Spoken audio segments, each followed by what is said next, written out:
And hello, everybody, and welcome to the channel. I am your game master for the day, the Bardic Knock. You can find me on the internet, Twitter, Twitch, Patreon, and YouTube, all as the Bardic Knock. I will tell you what we're doing because I started like a different sentence, which is not the sentence I meant to say. So we are playing the fan-made Digimon Digital Adventures, and this is our 11th session. In fact, this is our penultimate session. So we are building up to what I hope is a real impressive climax. Or, if my dice have anything to say about it, I just get curb stomped for a long time. But hey, that's also pretty cool.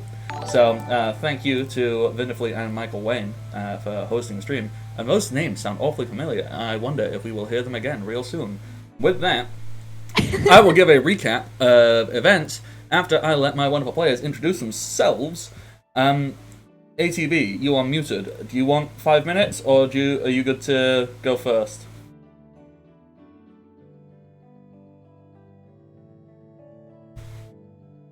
There appears to be no response, so I'm going to assume that they were pulled away. Oh, there we go. Note typing is happening. Yep.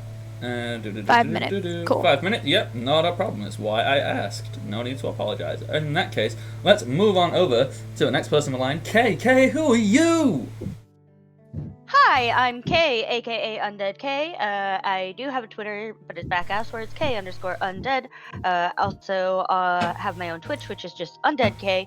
I will be streaming tomorrow for Session 3 of Holidays One Shot, and it will definitely be better than what happened last time. I don't want to talk about it. Anywho. and yeah, I am playing Miyahara, aka Mia, as well as Impmon, who is currently digivolved into Wizardmon and is kicking butt, sort of, kind of. And yeah, that's me. Alright, next up we have, look, a familiar name, Michael Wayne. Michael Wayne, who are you?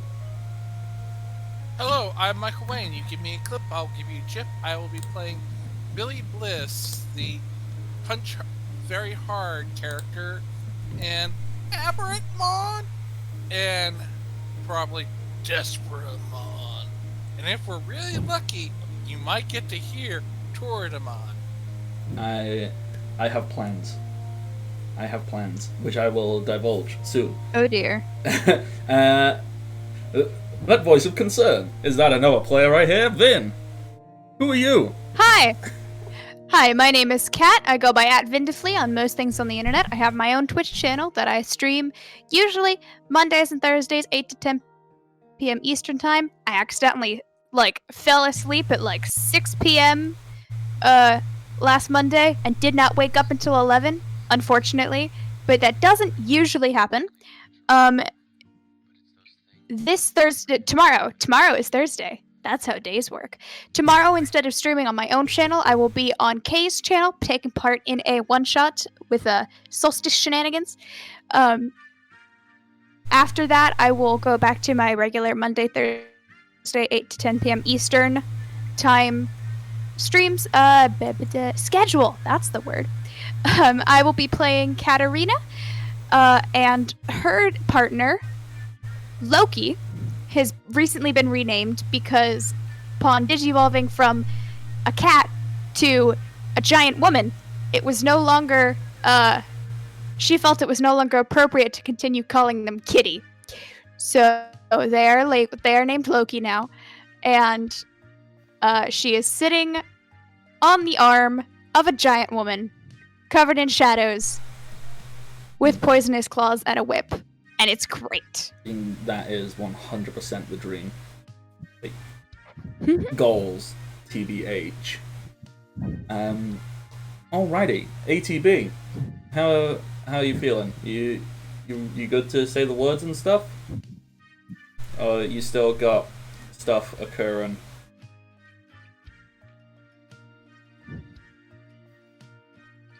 Technically, it's only been 4 minutes. It has, yes. I will vamping, do.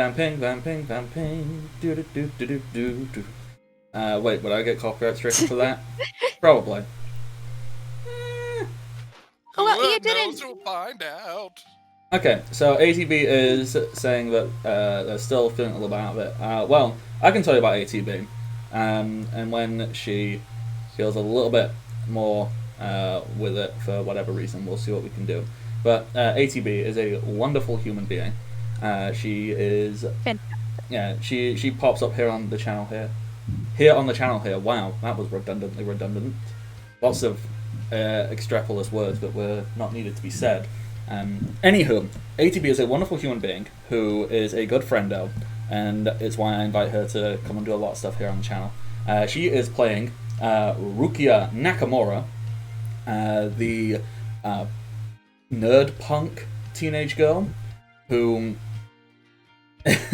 has basically undergone a pretty interesting character development from being somewhat reserved and, like, I would argue, like, the analyst that, alright, I'm gonna stay back, I'm gonna, like, figure this out, and then I'm gonna go in and I'll do what I need to do, and has gone from that to, I'm gonna get on my giant wolf partner and charge straight into battle because let's go.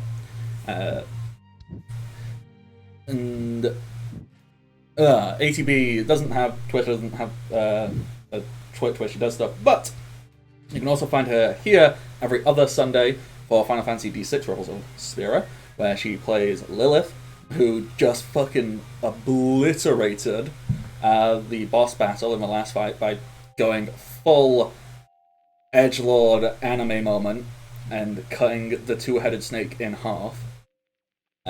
Oh my goodness. Yeah, That sounds amazing. Oh, it was with a massive limit break. So what she did is she basically had full-on anime moment, like hair stood up on end, slow sword slice through the snake. It didn't actually deal any damage, but what it did do is it just cut it in half, poisoned it, and made it super vulnerable to wind damage, which then allowed the two NPCs who had access to wind spells to just demolish it. And it was very impressive, and it was very cool. It was the perfect ending to the combat, really. And you can also find her every other Thursday. Well, not this month because of different streaming schedule, but you can find her over on Undead K's channel with Barovian Days. She might be doing one-shots as well. I don't know the schedule for that because I am bad at remembering. But yes, that is ATB, wonderful human being. She's here on my channel a lot. If you like her, tell her you like her. Just like pop in a Discord server and be like, ATB, I like you and your face. It is a good face and I like it. How dare this slander? How dare? Also, hi. I am feeling more in. Oh no, what would be the opposite of out of it? Into it. Into it? Into it. I like that. That's okay. That's good. Words.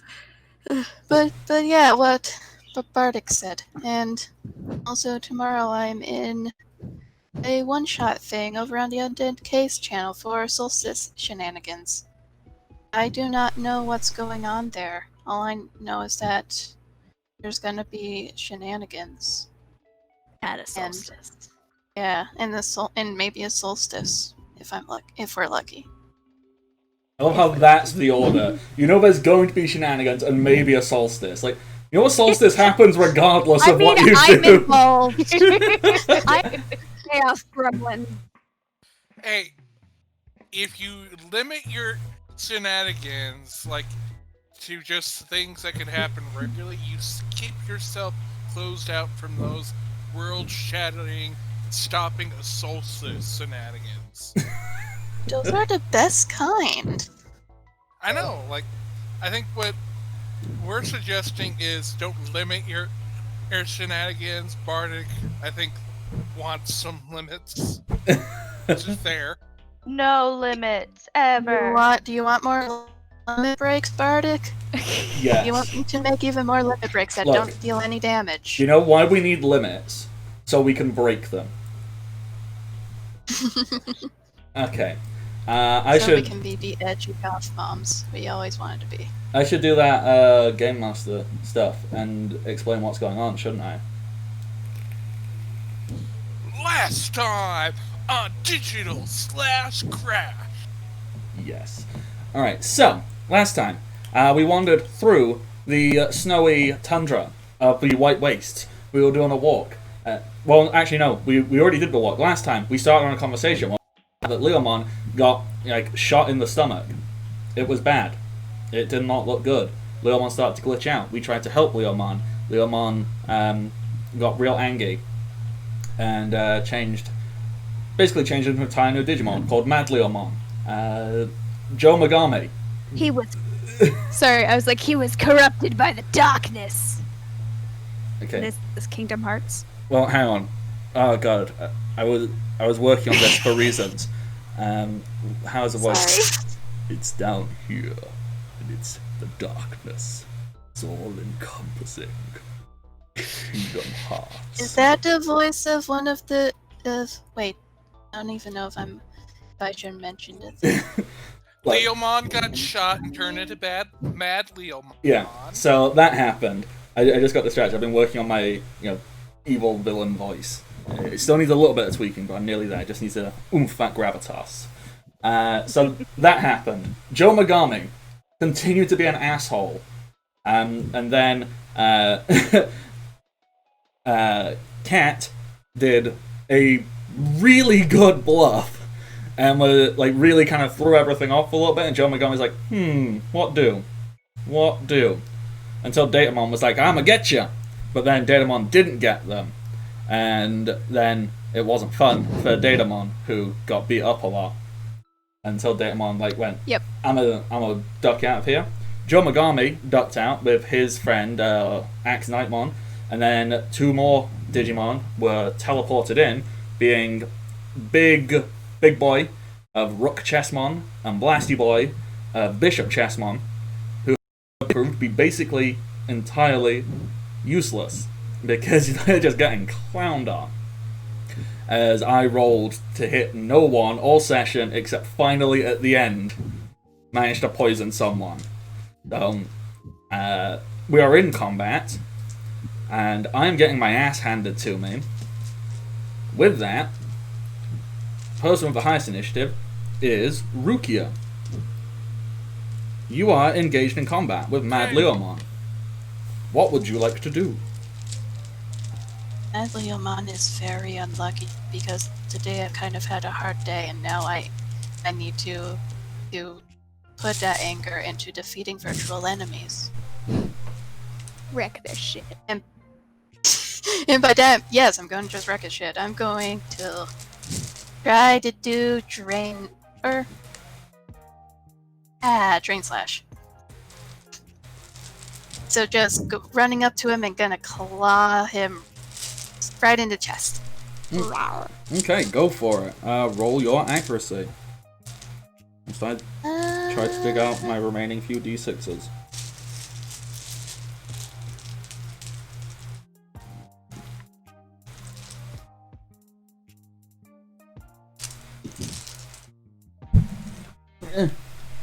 I'm just throwing dice everywhere. I can't find the right ones.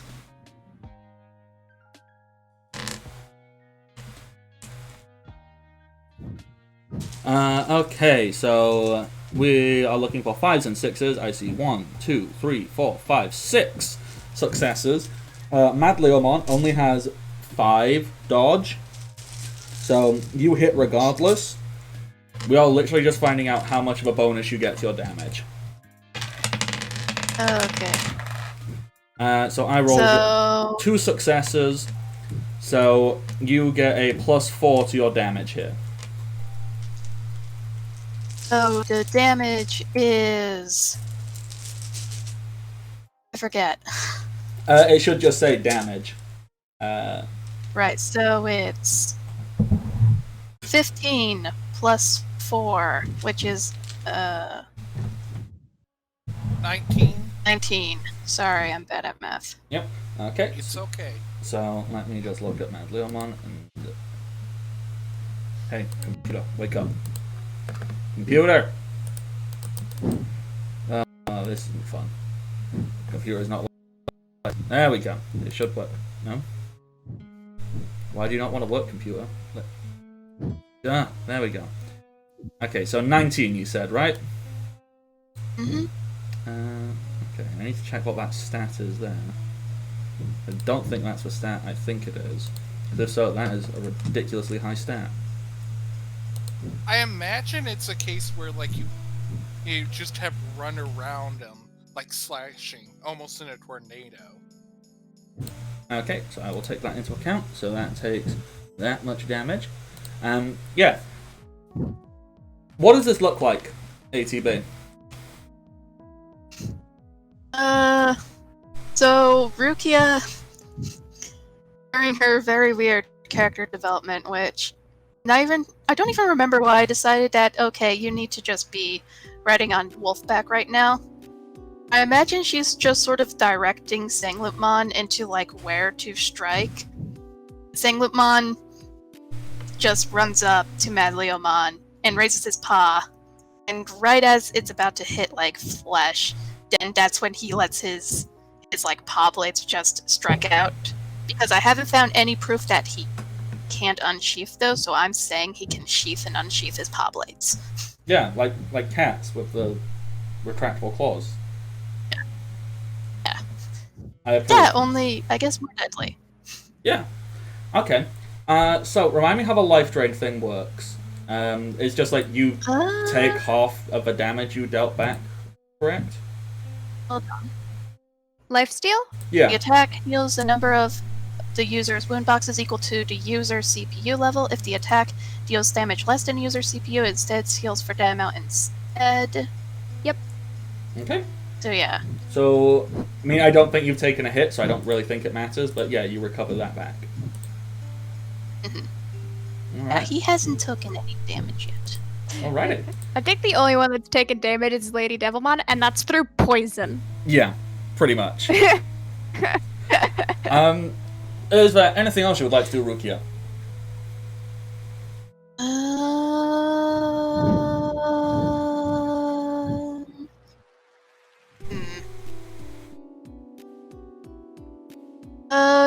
Do you think Rukia could do the same thing she did long ago with Quagamon and roll something to see, like, what would... Is there any, like, sort of specific weak point to Madleon? Yeah, if you really wanted to. I mean, so far, all you've really seen from Mad Leomon is he's mad and doesn't really seem to have anything resembling tactic. It's just wild rage. So it's not. I suppose the only thing you could really learn is he gets mad and hits hard. Yeah, which is something you could have already picked up on. Yeah, it's not really like. Yeah. I can't really think of anything right now. Yeah. Unless Rukia and throw stuff over to Kat and Michael. Or Billy. Yeah, you've got items you want to throw over to people. That is a very smart move. Yeah. She is going to throw the same as with Yahara. She's going to throw six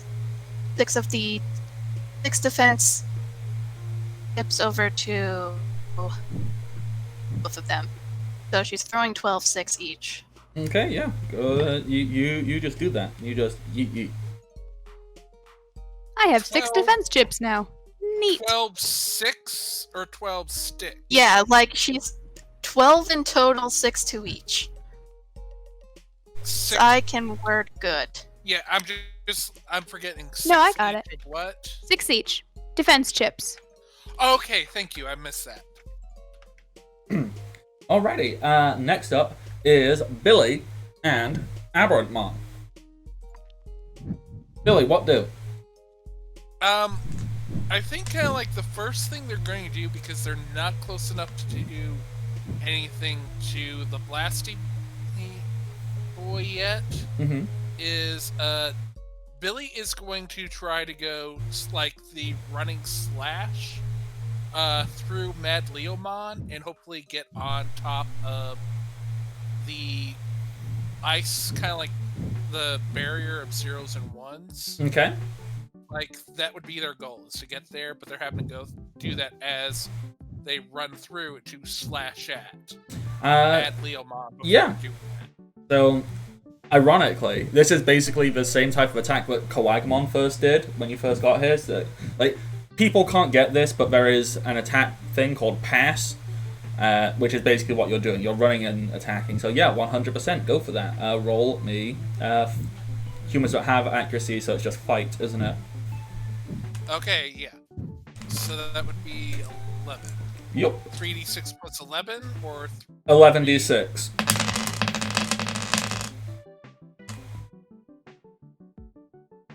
1, 2, 3, 4, 5. 5. Then that's plus 4, I believe, on accuracy, because that's what the sword and Leomon's sword do. Is plus 2 to accuracy and damage. Okay, so wait, where's the plus 4 coming from? Break that down for me, please. You had stated that only to the total, the samurai sword and Leomon's sword, which would get a plus 2 individually, but Billy is having both, would have plus 4. I mean, 2 accuracy and attack. Yeah. Yeah, okay.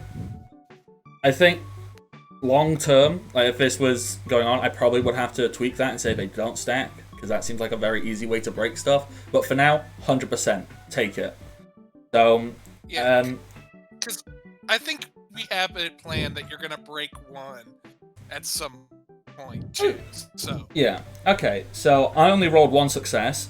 So you also get you rolled 5 there, correct? So you also get another plus 4. So your damage is currently 8 more than it was than what it is as standard. So I think 18 in total. Okay. So that is that. All right. Mad Leomon is looking a bit rough. Still standing, but not like looking very wobbly on his feet. And yeah, like that's about all I can do movement-wise for Billy. do you want to roll me like athletics or something? So you can. I don't know if you are jumping or if you're gonna like keep the run going and try and run up the wall of binary. Okay. I was thinking like it had broken up so that it had kind of like a ramp, because that's how you described it earlier. But I'm good with the roll. That. I mean, if you don't want to roll, you can just say you do it, and I'm fine with that. Yeah, I just couldn't remember which. It'd be yeah. Let's do that because I can't remember which the thing is to roll, and that'd be quicker. Yeah. For Abramthmon is they are going to come out of the shadows to do their last sneak attack. To do the hit and run on Rookmon. Mm-hmm. Which I believe that would be 3d6 plus 12, right? It'd be 12d6. Okay, thank you. What is? Let me check. Oh wait, no. Ooh, ha ha ha ha. Yes, you can do a thing. Okay, I forgot about that. Okay, so let me roll Rook Chessmon's dodge while he is in fighter mode, not in tanker mode. Wow, that's terrible. 4. I got 4 successes, and you got 1, 2, 3, 4, 5. Ugh. Okay, yeah, you hit and get a +1 for the damage. So plus 2 because a sneak attack. Yeah. So that would be a damage of I think 10. I think, if I remember correctly. I'm probably getting that wrong. No, damage would be 14, right? Let me look at your sheet, and I will let you know. There's Michael's sheet. Let's look at rookie. Damage field is 14. 14. Yep. So so you've got +1 from the attack because you've got some extra success there, and then you get plus from a sneak attack as well, don't you? Yep, that would be double ram. I believe is 1. So that would be Your ram is 1, rounded 2. up to 2. Oh, so then that would be 4 then. Yeah, so 4 plus 1, so that's 5. Add that onto your damage of 14, so that is 19 in total. Okay, I need to check if this can do a thing. And I can't remember if possible or not, but is it possible to digivolve after the attack or not? Yeah. I think... Yes, because you haven't moved, have you? Or you've moved as part of the attack, so you still have an action. You can digivolve. Yeah. Because I figured, like, that would just be a cool, like, right after they slash up through, like, almost as though it's part of attack, they digivolve. Okay. Okay, yeah, cool. I was just reading up some stuff. Alright, so your attack hits. If you want to describe this scene for me, please. From kind of like the snow, it's like very kind of like energetic, like almost very black and red light just kind of like zooms out as it strikes past to kind of like just land in the snow, like cloaked in like very dark red. And so it's like as they came out of the snow, attacked as Despermon was part of the movement to digivolve. And then they land kind of like superhero landing in the snow, draped in their cloak, just like as the light kind of like fades out, as the cloak and all of that kind of like wraps around them before coming down on them normally. So, almost a sign to Rookmon. Well, if you're all are gonna get serious, so am I. And I believe that will end my turn. Alright, I dig that. Cat and Loki. Okie dokie. Alright. So, shenaniganery time. Yes. Rar. Okay, Rar, what the fuck, brain? What is this, 2006? So- We're all edgy emo kids? Yes. My All heart right. of darkness, swish, swish, hair. Swish, rar, lol, so random.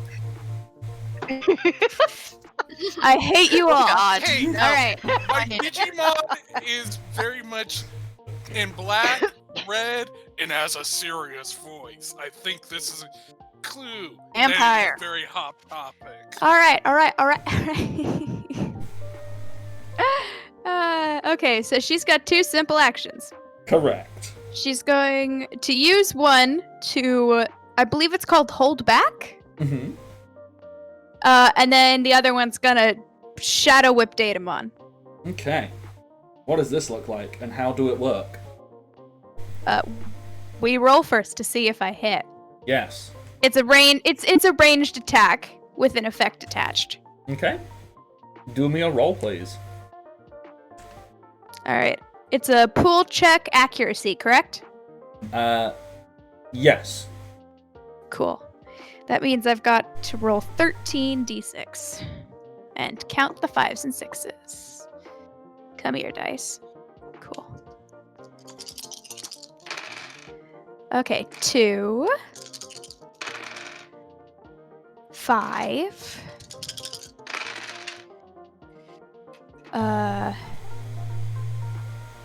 7. 8. 8 successes. Okay. And you will hit, so please tell me what this looks like, and ignore what I'm doing. Ignore me! Ignore you? No, ignore me. You say that like My line. you say that, but I do not. Now I'm staring at the stream. Right. I need. Okay, so the shadow whip itself is like so. Lady Devamon's got these like cat shadow things coming off of her. And basically, she does like what is going on? Oh, you're doing a barrier around Datamon. Ignore me! No! She does like a dramatic hand motion of some sort, and one of them shoots out towards Data. Excuse me. You okay? That was a yawn. Yeah. That was a yawn. Towards Datamon. Mm-hmm. And basically smashes into it. Yeah. Just. Is there a Bam. particular direction you would like to be hitting from? Because I will explain what has happened. It's probably just gonna go straight in a straight line. Like. Okay. Go pew! Like that. Oh, so Despermon just barely ducks out of the way. That looks like the squares he used for the barrier, though. Yes. So, to explain what happened during all of this, and as you will also see, half of a barrier has disappeared. Oh. What Datamon can do is, as a complex action, meaning that he doesn't get to move next turn, like he can make one action next turn basically, is he can use his summoned object to intercede an attack for himself. So Oh, neat. that is what he did. Like, he's feeling very weak, and he knows he pissed you off. It's like, no. Summoned half of his wall No. back and just made a full barricade around himself. And he goes, I am safe here. And then a big chunk of it just Curiosity, explodes. it also go over his head. Is he in a box? Yes. Okay. So he's got it over his head then. Yes. And I feel I should be Cool. alarmed that you want this Smart boy. information.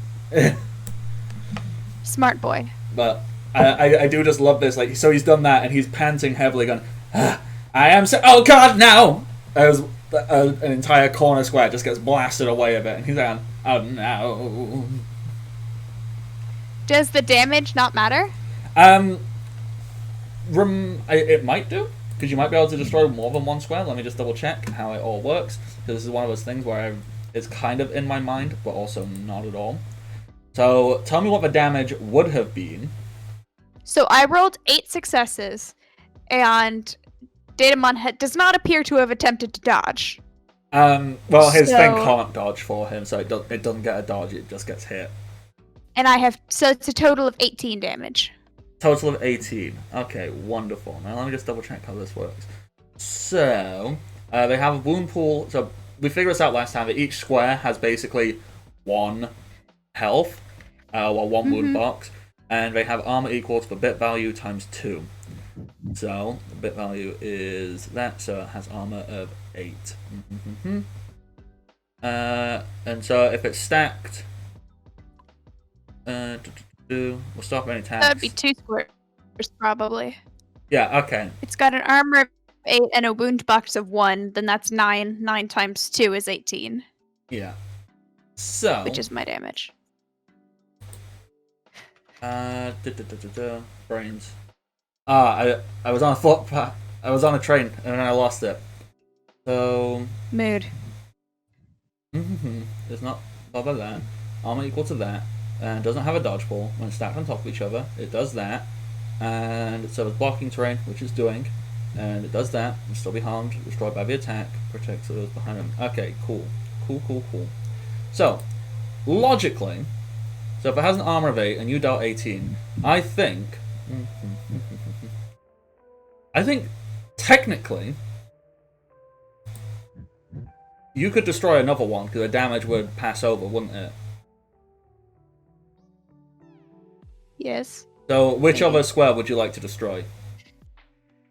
I'm gonna go. Whoops. I'm gonna go with that one.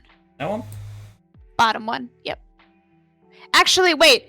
Can I destroy the one on top? Yes. Cool. Because I'm then I destroying don't the need one to on move top. anything. Yeah. Then I don't need to move anything. You don't need to move anything, you just know that he doesn't have a ceiling anymore. There we go. And so that happens, this giant shadow whip just goes and it like smashes against Datamon's like barricade of zeros and ones, and there's now a giant gap, and there's like a little porthole, and you see Datamon like kind of pop his head up and goes, "Oh no, ha ha ha ha! You will all fall to my mighty technological powers!" And then Katarina's like, look, dude, like, I don't think you're gonna win this one, but like, if you just chill out, then we don't have to hurt you. And she's like yelling at him and trying to reason with Datamon while she pulls out another healing chip to feed to Lady Devilmon. Yeah. Did we get like status restore things, or are you just like gonna every turn heal the poison damage? I don't think we got status restore. I don't think status restore was an option. It wasn't, but you have 99 health. Yeah.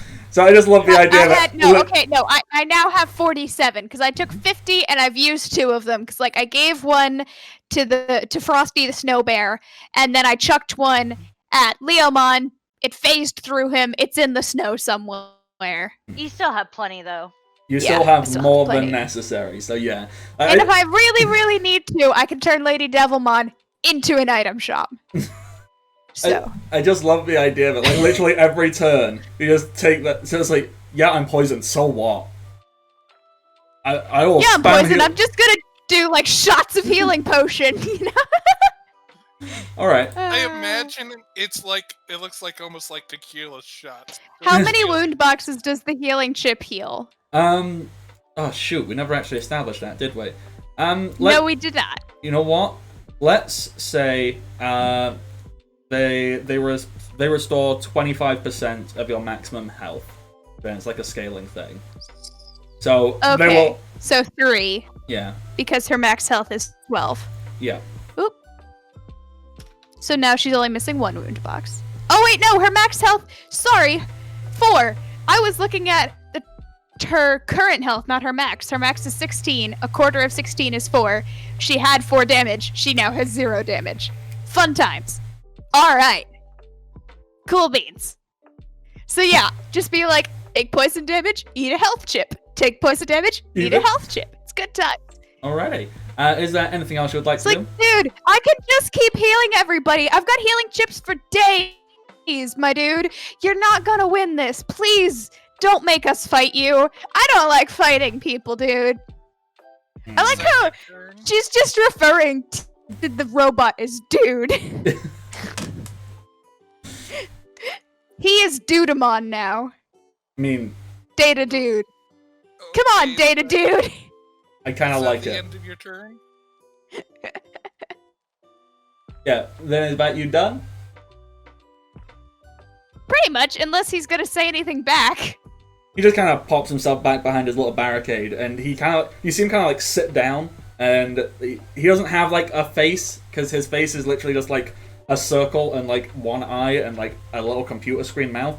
But if he had a face, it would look like he's stroking his chin, trying to think deeply as he's planning, going, Alright, if you just stay in your box and don't hurt anybody, we'll leave you alone. How about that? No!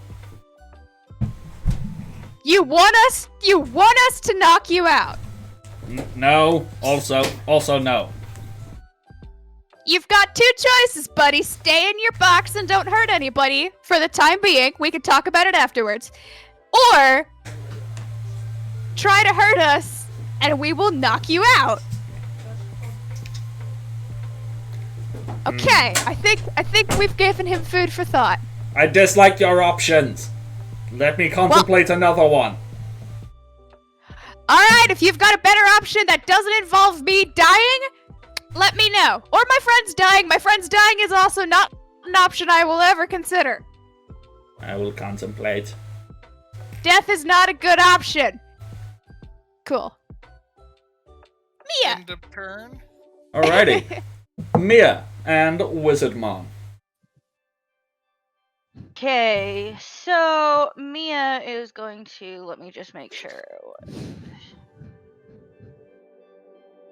Okay, cool. So Mia's going to run over to right about here, Mm-hmm.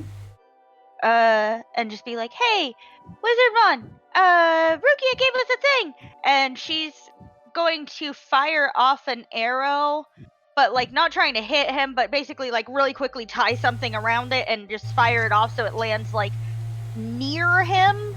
Mm-hmm. Basically, she's taking that defense chip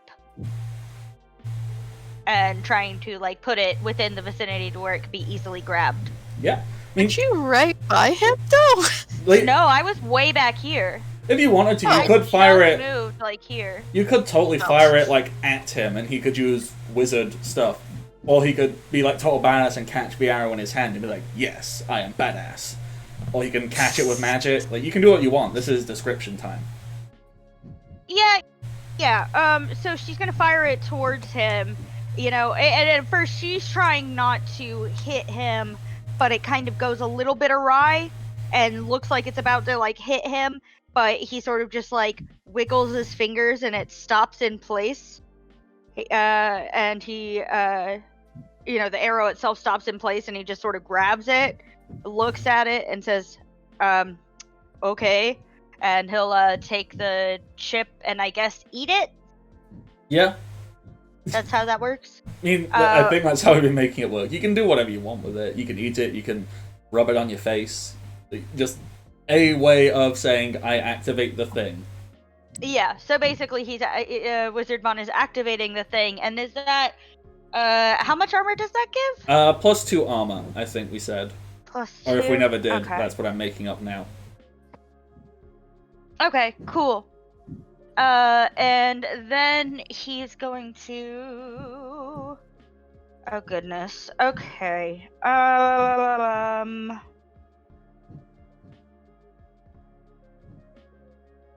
believe he should have the range from here to try to hit Bishop Chessmon. Mm-hmm. So he's just going to sort of, you know, crush the chip, eat it, turn towards Bishop Chessmon, and shout, "Toxic Nebula!" and try to aim it to where it's not hitting allies. So, I'm trying to think, it's a blast radius. Okay. So, which I believe is based off of your bit. That sounds about right to me. Let's look at my notes. Digimon qualities, area attack types. 1 meter, yeah, 1 meter at base, but the user may add their bit value. So is it optional to use it? Yeah. To add their bit value, or is it just automatic? Okay, well, I mean, I guess if that's the case, if it's optional, then I'll just say the 1 meter. So it doesn't hit ally. Because that's, yeah.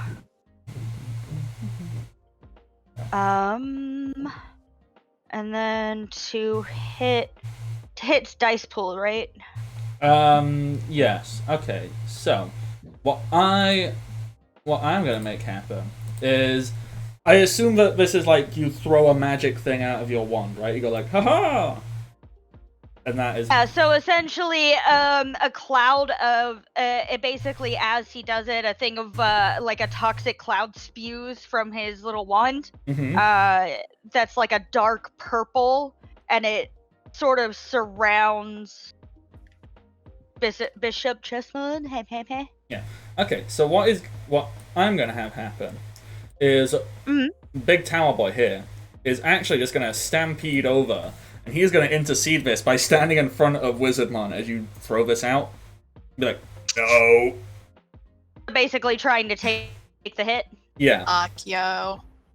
Did it switch back so it has armor, or is it still in mode change with no armor and all damage? Well, it mode changed after it got hit. I mean, a thing also happened there, but it didn't matter because Aberrantmon digivolved. But basically, he does have a thing that when he gets hit by a melee attack, he deals damage back to whoever hit him, but you digivolved, so you would have healed that damage back anyway. so I didn't even mention it. But yeah, Okay.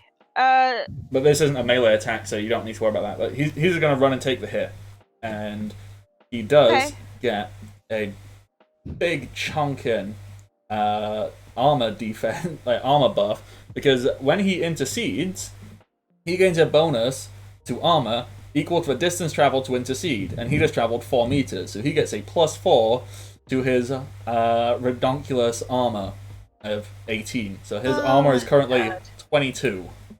Like, he takes the hit, like, no matter what, because he can't dodge whilst interceding.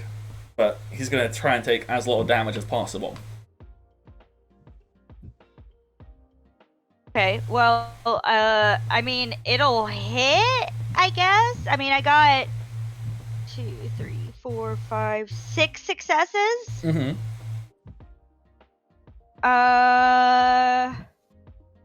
So how does that work with, like, are there any bonuses or any, like, if they don't have the armor to go, does it hit or not? Okay, so it basically counts as you just got 6 successes there. So you just get +6 onto your damage. Okay, so there's no, like... Okay. He is not rolling dodge. He just goes, hit me. Oh, okay. Well, I don't think it'll have an effect because 12 and 6 is only 18, so... Well, it'll deal 1. Does this toxic nebula have a secondary effect at all? Poison effect. I mean, you could are you activating that? So Yeah, that was the goal.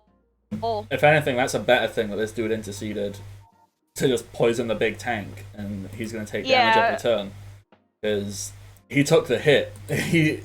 Yeah, so as long as it deals 1 damage, doesn't the poison take effect? 2. It has to deal at least 2. Okay, it needs to deal 2. Yeah, I am curious of where it gets the 2 though, because all it says in the poison effect is the target takes a set amount equal to the user's bit value at the end of each round. That's not from poison effect, that's from negative effects in general. So basically, it's like if you only do 1 damage, you basically like scratched them, and that's not a deep enough wound for the effect to take hold. Alright, well, I guess it does nothing, and that's my turn. I mean, yeah, sadly.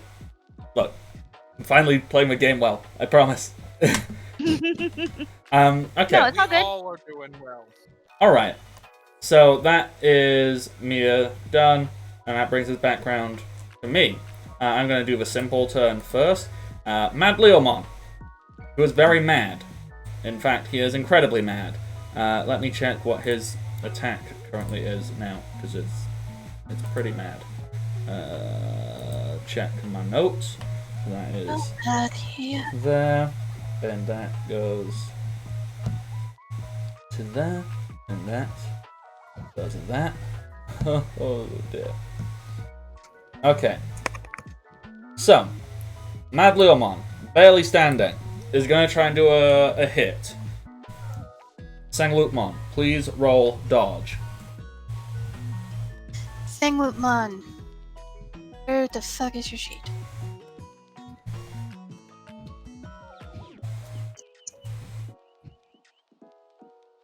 Okay. Wow, that is a lot. 1, 2, Sanglutmon, stop 3, stealing all my other OC 4, card rolls! 5, 6, 7, 8.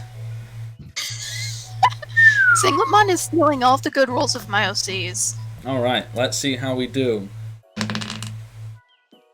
They are That is best. a 5, a 6, 4, a 6. So I'm at 3 successes. 3. 5. 5. So I'm at 5 successes so far. 6. Okay, this is fucking ludicrous. Because I've only got 9 dice, and I've got 2, 4, 6 out of 7 successes so far. Jesus Christ. This is Are you just going to harm all of my babies? 6 Today, Bardic. and Sorry, 5. notice. So that is 8 successes for me. You, I am never gonna roll this good ever again. you're just going to take away everything I love today. I mean, maybe. Okay. So here I'm gonna do a hit. What is Sang Lukmon's armor? And what is your hit points? 12 wound boxes even. His armor I cannot find. Oh, it's 11. Okay, 11. And how many wound boxes? 16. Okay, now I need to do math. Okay, so Mad Leomon started with that much health. And every time he's been hit, loses a health. That goes up by... okay, so it does that. That's stacked up. That is stacked up. That is... yep, that goes to there. There. So... total damage being dealt is 25. Did that include ATB? Did that 16 or however many include the 6 that we got last combat, the temporary plus 6?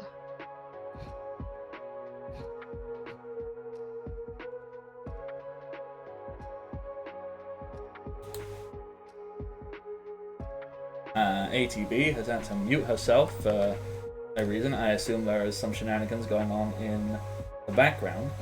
But I will vamp and fill the time. There we go. Everything okay? Yeah, I'm just trying to do math because I'm pretty sure you just killed my son.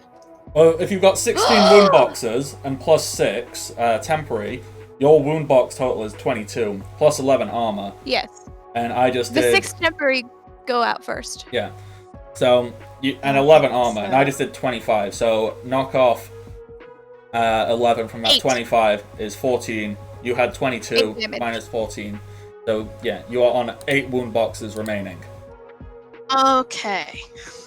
Remember, you had that plus 6 temp HP, Mm-hmm. and that also doesn't count your armor, so... So... 8, you said? 8 wound boxes? That is how many you have left, doing all the maths. Okay. Does this feel like a big enough hit for an event to occur? Oh geez. The thing is though, do I want it to be like... do I want this to be serious or do I want to be completely humorous? That's Do your what's call. Want best. to really... Do your bliss. Mm, There is literally no wrong answer. mm, The more you think about it, the more you're just going to stretch yourself out. Just go with what comes to mind. It will not be wrong. mm. You will be great because you are great.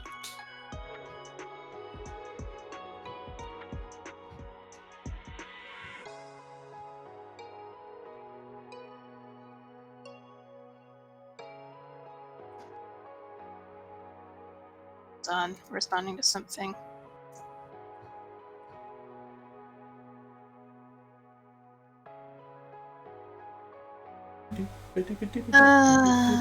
Okay, so I'm thinking Segmentmon just sort of shakes it off.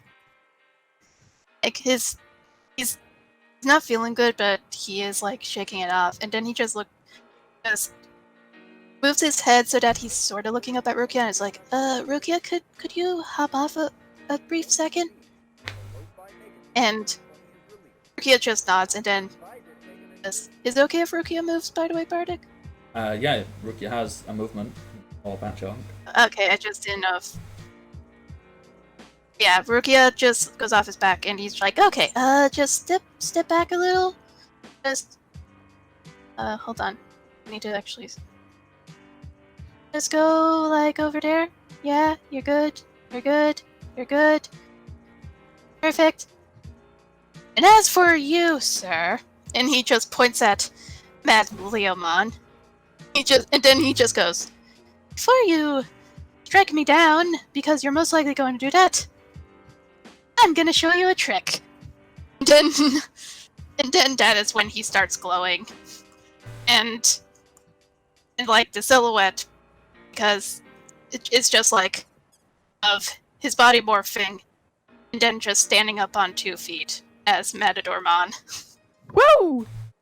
And he's completely healed now. Yup. Yeah.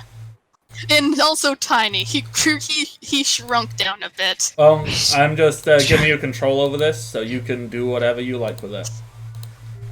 I cannot control. You should be able to now. Cannot make this Teddy. big. I don't know how to make it big. I'll deal with it later. It's the same way Yeah. you'd like change the size of like a picture on like Microsoft Word or something. There's the little crosshairs, and you. I don't think players can edit Oh, can you not change the size? size of their tokens. Not Oh, not we players. Okay, how big are you? Are you that big? Are you that big? Large. Large. Not that big. Go down. Just large.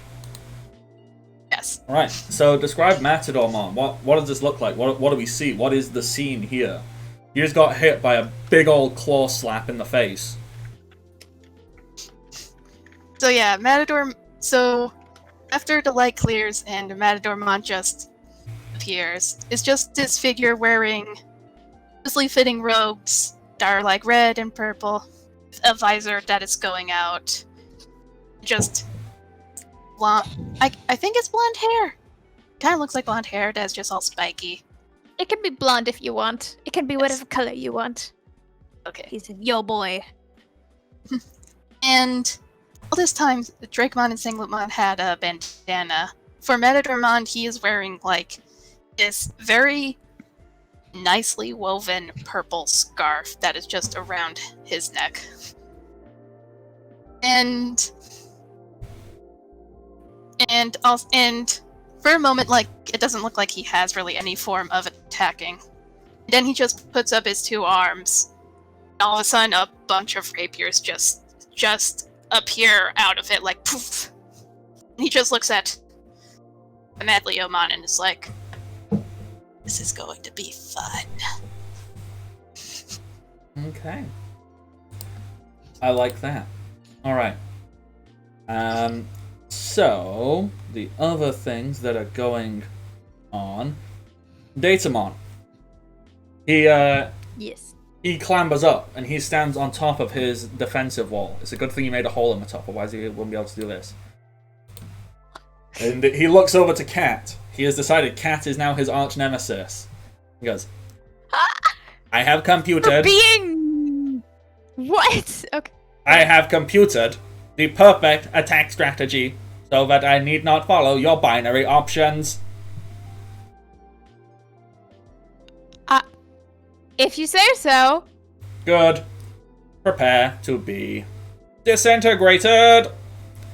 And he lifts... I don't think you should do that, my dude. Don't you remember that, Mr. Megami Man said I'm supposed to be taken alive? He's got his arms up. Disintegration is usually not good for that. He has his arms up. Like he's about to start attacking us. Fine. Your friends will be disintegrated! And then... I don't like that option, but at least it won't kill you in the process, so I guess it's smarter? And then what he does is he lowers his arms down and he extends them out. One flies over and grabs Bishop Chessmon. The other flies over and grabs Rook Chessmon and goes, combine. What? You see both Bishop Chessmon and Rook Chessmon. Their eyes, they kind of like flicker red, and they look very uncomfortable, as they are basically ripped out of existence and pulled in towards Datamon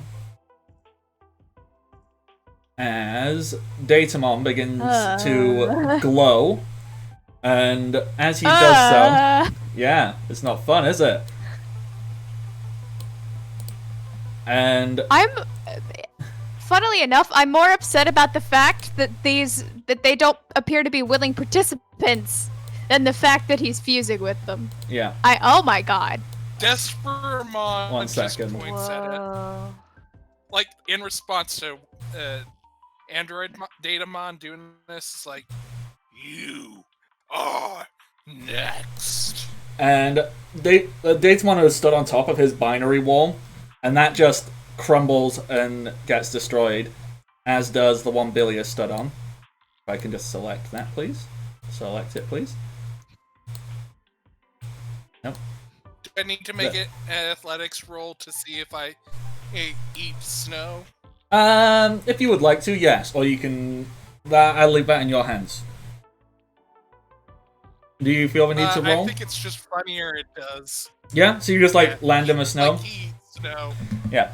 As Datamon, you see, aspects of Bishop Chessmon and Rook Chessmon. So you see, some of Rook Chessmon's armor, slap around Datamon's legs as it kind of lifts him up and grows, these huge mechanical shell and claws.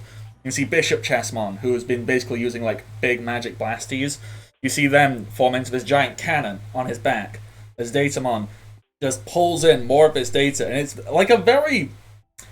a very graphic, mechanical expansion transformation sequence. And even Datamon looks incredibly uncomfortable by it, as bit by bit he is overcome by this new form, until what is stood before you is essentially a giant mechanical dinosaur with giant laser beam cannons on his back.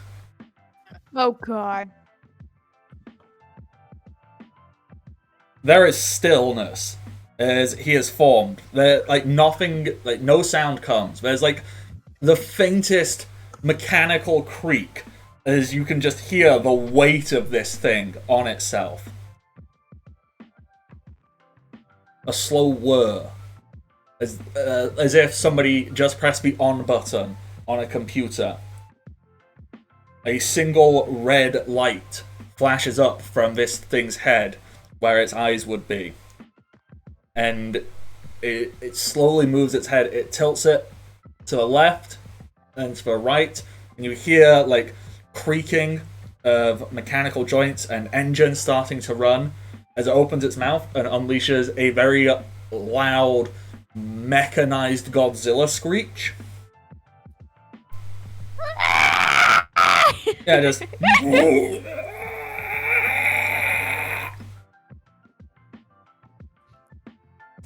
And it is going to go Q and Pew to blast both Oh god. Desperamon and Wizardmon. Can you both please roll dodge? Yup. Okay, is it 3d6 plus? It's a pull No, it's a check. pull check. So Full it's, check. Okay. Dodge. That's 1, 2, 3, 4, 5 successes. okay. But every 1 and 2 I can re-roll. Go for it. So you have 1, 2, 3, 4, 5, Seven. 6. Yeah. So that's 7, or no, 6. D6. Yeah. So roll me them. And that's another 2 successes. Can you re-roll the 1 again? It says any. Yeah, so re-roll that d6 Ones or again. twos.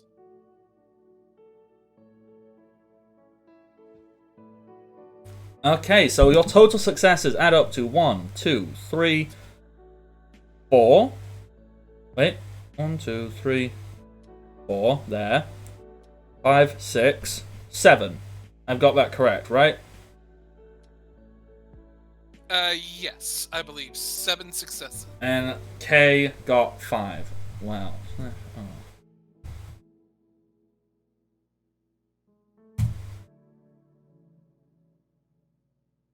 1, 2, 3, 4, 5. Wow, that's fucking ludicrous. 1, 2, 3, 4, 5, 6, 7, 8, 9, 10. Did I miss one? I think that's 10 or 11. Let me I just double counted. check. I counted 11. 10. 6, 5, 10. 6, 7, 8, 7, 8, 9, 10. Yes. Didn't want to count the same one twice. 10 successes.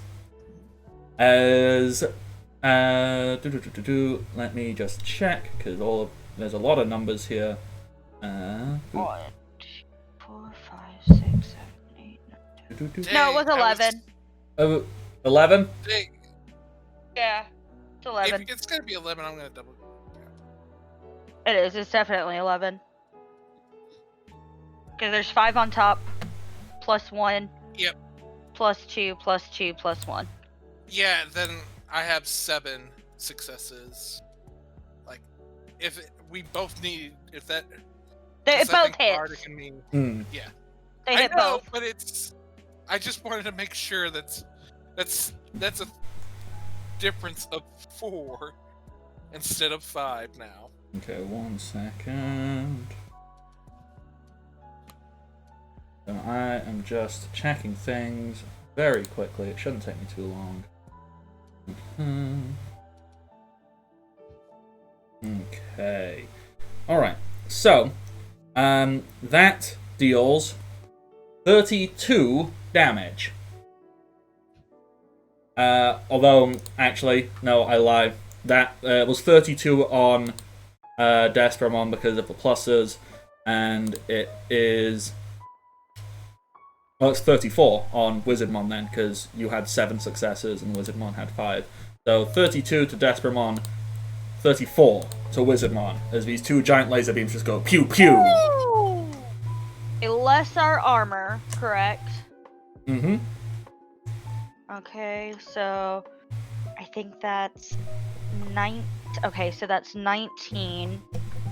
And I had 22. Ow! Remember your temporary hit I only points. have. Yeah, I know. I The know. 22 is including the temporary. Yeah, I'm down to only 4 womb boxes left after that. Does this feel like a dramatic moment needs to happen?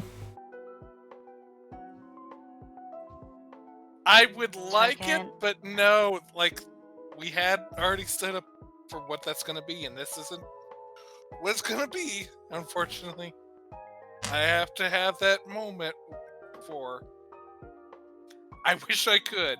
How about you? Do you have at least Rukia and Digivolution prepared? Or it might Rukia? work? Sorry, Mia. Sorry. Yeah, I can pull it out. That's, yeah, I am. Okay. So, that, blast hits... Well, do I do it reactionary, or do I have to wait for my turn? You can do it reactionary. Okay. So... the blast hits Wizardmon. Mia sort of drops her bow in the snow and just goes, "No, not again!" And Wizardmon's just like, "No, it'll be okay." And he starts to glow, form shifting, and while he stays about the same size, as the glow sort of dims, you see this Reaper-like figure appear with a red cloak, gray, almost like slashed robes. A necklace appears around its neck that's just an eye staring out.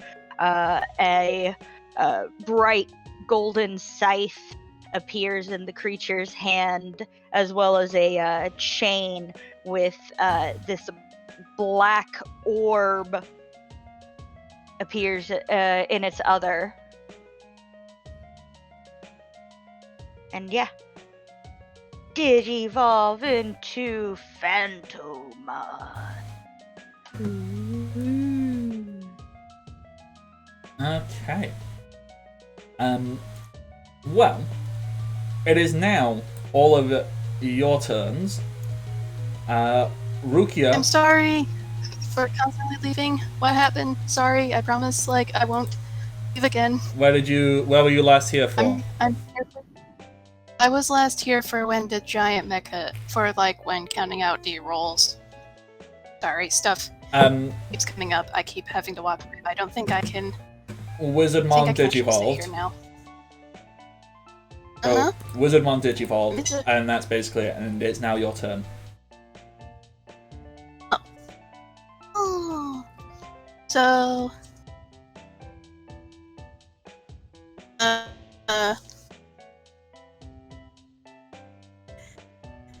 So Matadormon is sort of like portraying like this aura of I am badass, I am cool, I'm gonna destroy you. And also like he's sort of like hopping back and forth on one foot, so it's like clear that he is kind of excited about this. Then he just prepares himself, twisting around and just looks at Matleomon. Then he leaps, and as he's spinning in the air, he just shouts, "Earth-shattering kick!" before just kicking him square in the chest. Mm-hmm. So, roll accuracy. Mm-hmm. Okay, wow. Yeah, my good luck is biting me in the ass. I rolled 4 1s and a 6. Yes.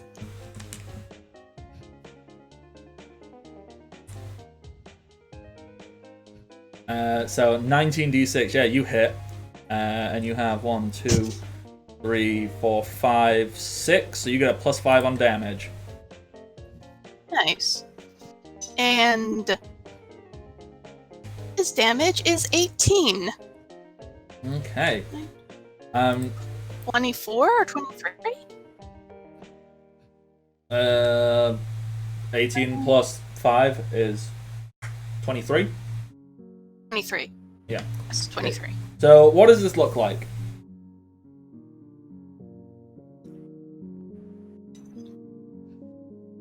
Basically, the dude with a bunch of swords in his hands like he kind of steps back a little and then does like a running leap, is somehow able to just spin around before just kicking it, doing like a full-on kick into Matleomon's chest. Then he just goes back to where he was. Like still like a kick, and then the force just propels him backwards. Okay. So, as you make contact, Madleomon finally buckles and collapses into the snow, falling backwards. You see, as he is lying on the floor, some streams of data flowing off of him, and he will occasionally shift from Madleomon into original Himbo Leomon. It's kind of like... So he'll shift as he is clearly fading away. He's going to be fading away for a while. I would say focus on the giant robot dinosaur first, and then come and talk to Leomon before he disappears forever. Okay. Because that's how anime rules forever. work. He'll be back in a moment. Shit. Just like in the mind. Did they not have the extra action to take hold back? No, Leomon! Sorry. I'm a dramatic bitch. I honestly didn't think of that. Yeah, hold back means you do non-lethal damage. That's why I had her do hold back and she's aiming at Datamon, because she doesn't want to kill anybody. So she's just like, hold back. Knock him out. Anyways. I honestly did not know of this. Oh. That's fair. It is kind of buried in the thing. Oh, it super is. There's a lot of weird stuff we can do that we just kind of... But I just want to hit stuff with Digimon. Now I just imagine you're throwing Digimon at people. I mean, isn't that basically Yeah, so you what I'm can doing? attack, hold back. You can make a called shot, which means if you do at least 2 damage, you, like, successfully make the target take a penalty. So, like, if you're like, I'm gonna target its wings, then if you do at least 2 damage, then you seriously damage its wings, and then it can't like use the wings anymore, you know. And then there's clashing digivolving. If the tamer can use a simple action to direct the Digimon partner, which gives them a bonus, which is neat. And then there's a bunch of other shenanigans, There is. like skill checks and item use and whatnot. I kind of feel like a dick now. What? No, it's fine. You didn't know. No. And you also didn't know Also, that he was was gonna... actively trying to kill us. It's fine. Yeah, you also didn't know that when you Cultural defeated him, presence. he'd start maybe having some retention of himself. All you knew that Leomon was gone forever, and you had to do this. You're not a dick for not knowing the secrets I haven't It's told like- you. That's ludicrous to see yourself as what a was I gonna dick say? for not knowing something that wasn't told to you yet. Yeah. Do you know anything about the Cybermen from Doctor Who? Again, Leomon's always supposed to die, so We've got it in our fucking didn't Session really Zero wrong. notes. Like, Leomon has to die. I brought up the Cybermen because the thing is, like, the Cybermen, once they are converted, they are no longer, they're like shells of the people they used to be, being puppeted by evil, basically. So, for all we knew, Mad Leomon was basically, Leomon had died, and then its corpse had been, like, possessed by evil or whatever, and you were, like, putting him to rest. There we go. That's the word I wanted. So you're good. You did do the correct thing, because if you didn't, he would have just kept attacking and killed you all.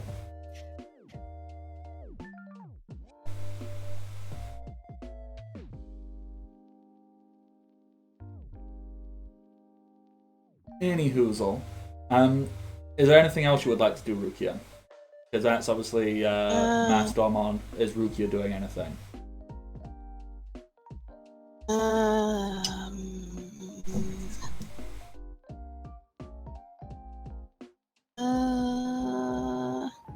You don't have to. You can say, nope, that's me done. I think Rukia will give Adormon a speed chip. Point over to the giant mech Godzilla and is like, okay. One down. Run over to take out that one. Be careful. Then Madormon takes the chip, and I'm because I don't have any proof that this can't happen. This is basically my justification for doing anything. His little visor like opens up right at the mouth, and he just sort of like eats it. Yeah. And then it closes down, and he just nods. Alright, speed chip will grant you +2 to your movement, so you can move an extra 2 meters, or 2 squares, and a +2 to your dodge for the rest of the combat. Nice. Alrighty. With that, we will quickly move on to Billy and Aberantmon. okay. For What? Billy, for Billy, I would actually, if you Oh, don't right. mind, Sorry, I forgot that he went first. I would like to bring in the aspect of poking the bear Mm-hmm. to Oh, no. hopefully draw the creature to kind of like try to ram towards Billy. Okay. If Yeah, roll for it, please. I'm just going, because I believe for how that is like they essentially the aspect is I bring the focus, much like the intercede action, but they essentially come at me and I have to roll dodge to avoid getting attacked by them. Yeah. If you're invoking that, 100%, yeah. Did we say you have to roll anything to activate that, or it's just, no, that's it, it activates? No, I'm rolling. I don't have to roll anything to activate it. I have to roll dodge to avoid getting hurt. Okay. Well, I think that's more you activate it when Machine Dramon makes an attack. Because it's not Machine Dramon. Like, you could do it now, and it'll just wait Yeah. until it's Machine Dramon's turn, and then he'll come and attack you. Okay, because it's not a case of drawing them to my location, and because that's how I understood that we were doing it. It's like it draws their rage, their anger, and they come at So, Billy like, to attack taunting. them. Yeah, it's basically taunting. That is essentially what you're doing. Yeah. Yeah. So that is. Okay. You can activate that, and that will happen. That is what Machine Dramon will be forced to do next turn. Okay, then if you have no problem with that, I'd like to have, along with that, like a held action of if they avoid dodging, that they will attack. Yeah. That Billy will attack. Yeah, 100%. And Aberthmon, like what they're going to do for their move, since they only have one harm box left, is to, dang it, wrong tool, because I'm not sure if I have enough, is to try to get over to where Matadormon. Yeah. Like, get over to that direction to hopefully get it into a point where, like, they are out of range for what Billy's about to do, and then end my turn. Okay. Cat and Loki. Hi. Hi. Oh boy. Alright.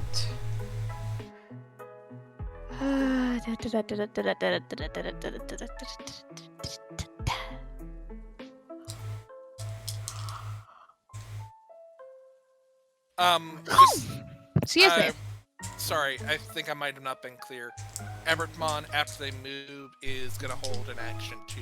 If Yeah. that's okay. Yeah, absolutely fine. Because I can't remember.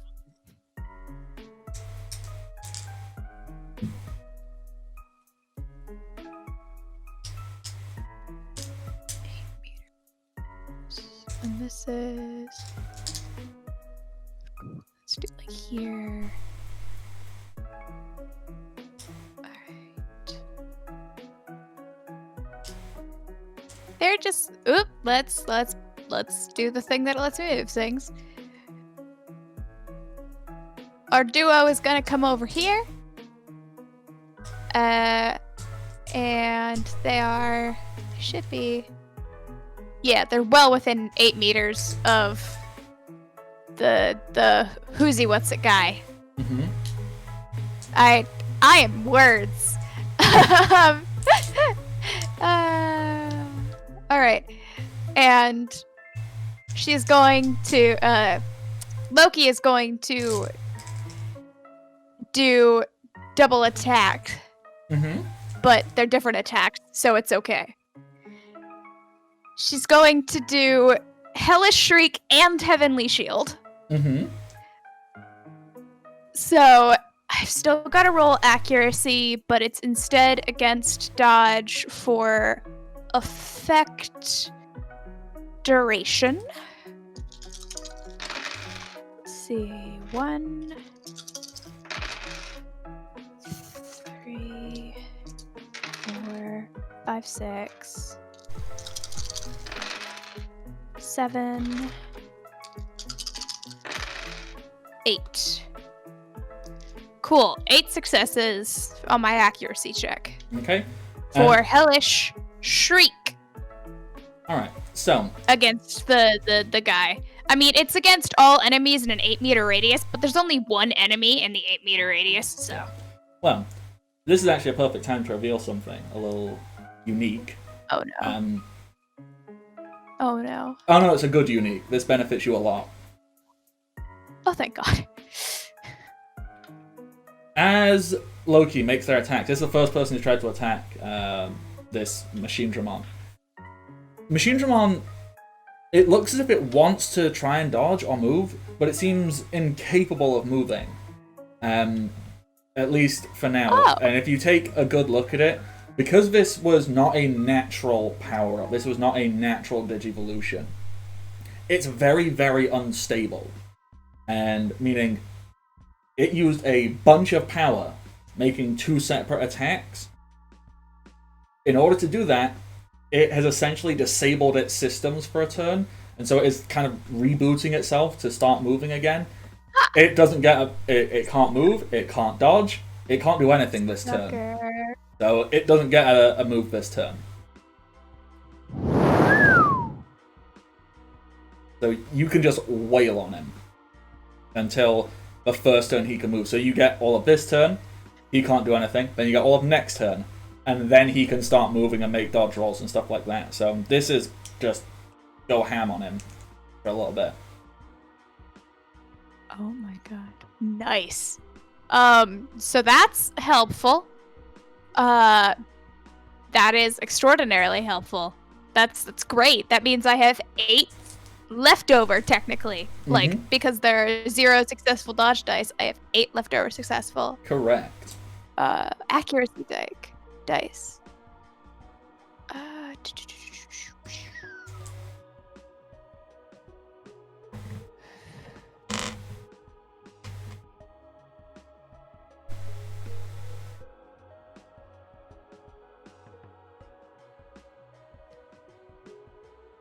Where's the effects thing? I don't remember. I know that, like, I said at one point how that... Oh, is it here? No.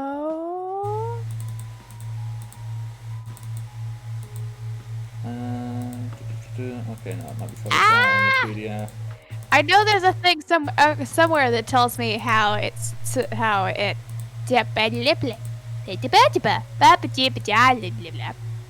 Yes. Oh god. The word effect is in this PDF 119 times.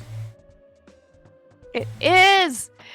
It's okay, we're figuring it out. Okay, so attack effect. Here we go. Okay, so what are you looking for? huh? Oh, I'm just trying to remember if it's 8 turns or 9 turns that it's paralyzed. This is it, basically. Paralysis. Treats all terrain as difficult terrain for duration of the effect. Time it's clashing when the clash ends.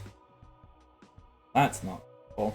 That is not the information I wanted. I think we want attack effect. Tag.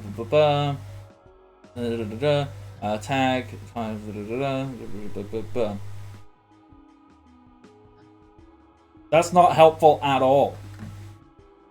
Yeah.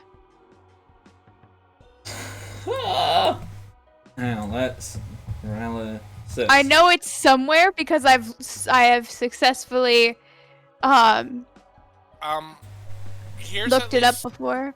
But what I remember for immobilized, it does on that for successfuls to determine how many rounds per. So if it's basically if the person succeeds to dodge versus your success. So since it's 0, it would be 8. But because okay, no. that's how that works out. I found it. I'm just dumb. I am big dumb. Paralysis. So take a penalty to their dodge equal to the user's bit value.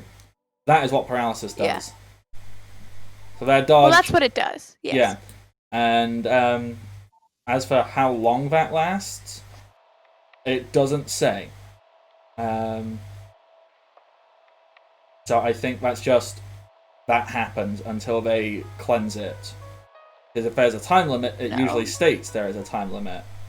There is a time limit.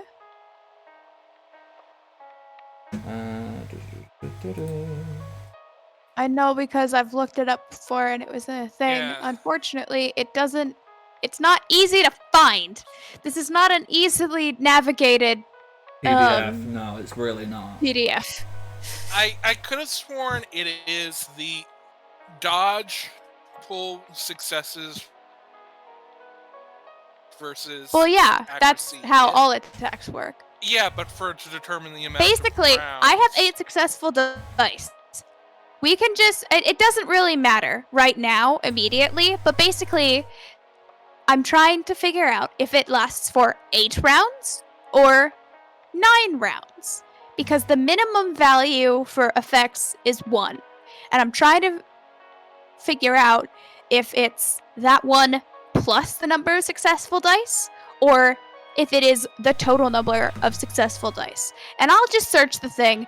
It doesn't really matter at the moment, because even if it's only 8, it's still 8 turns of paralysis. So you can just do that. I forget.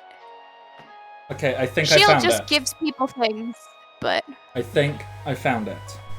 Yep. Okay, so each effect tag has separate scaling potency, which will decide how strong the effect is. Effects have a duration of X turns, where X is the leftover accuracy dice when making an accuracy roll with the attack. Allies still need to roll dodge. Roll to dodge a positive attack. That seems silly.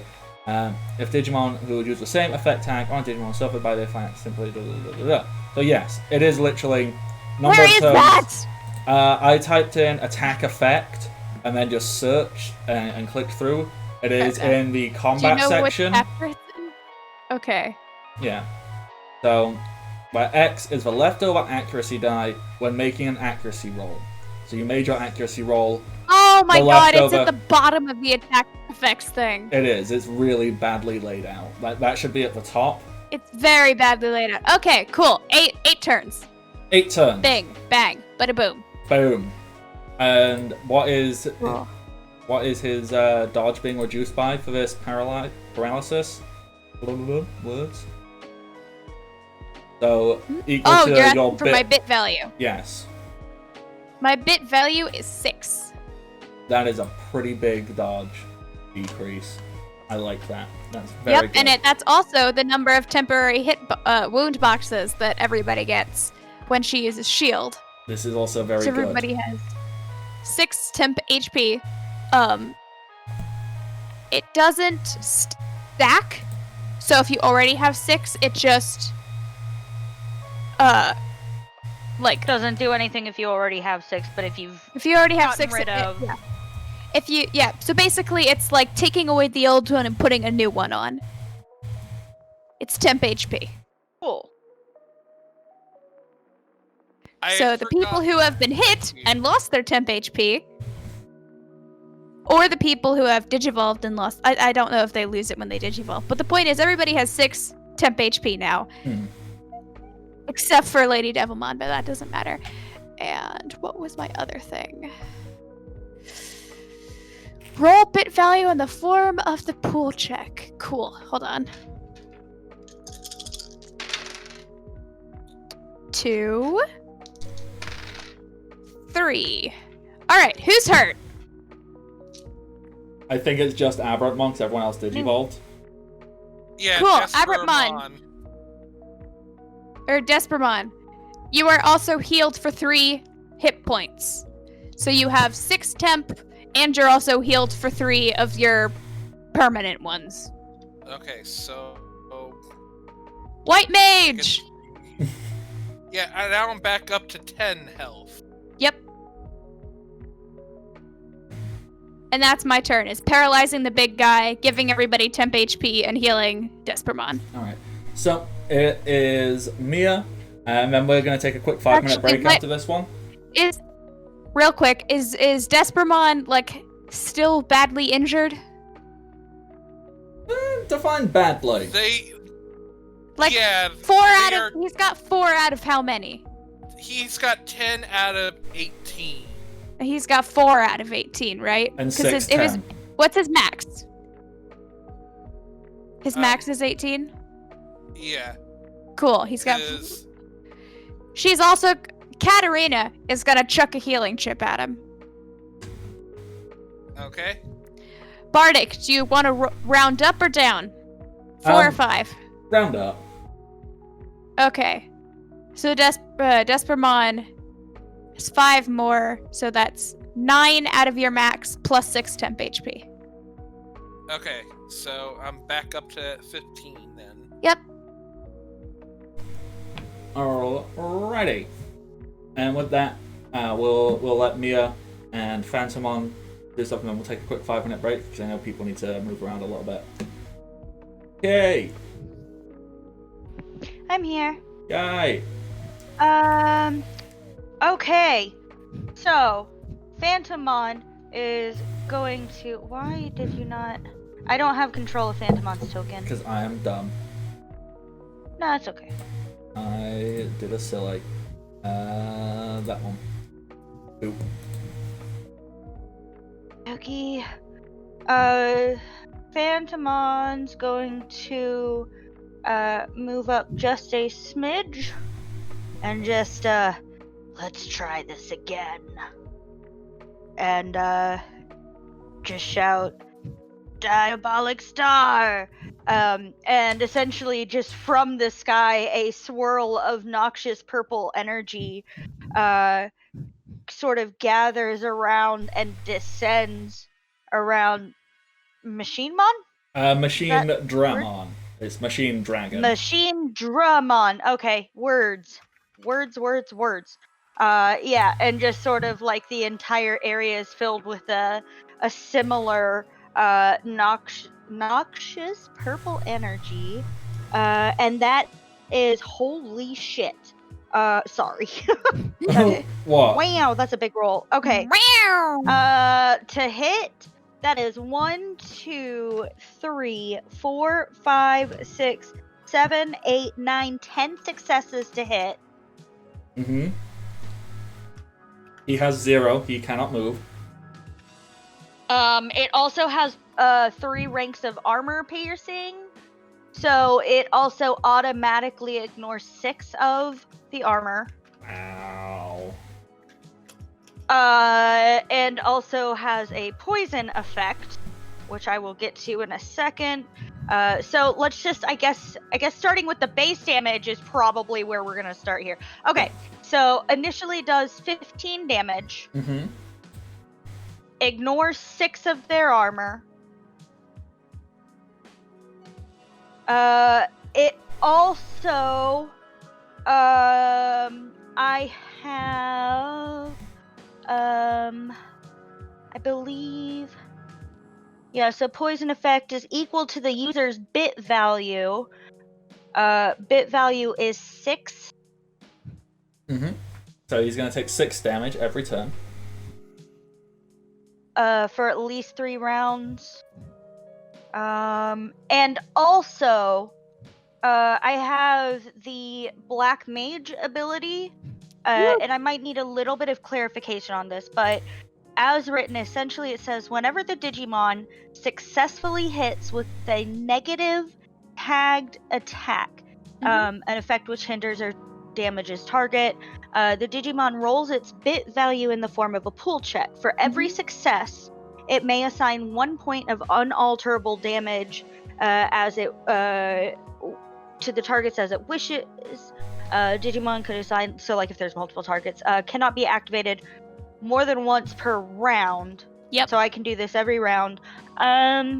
So that would be, I believe, if I remember right, because that just stacks on top of the other damage. Mm-hmm.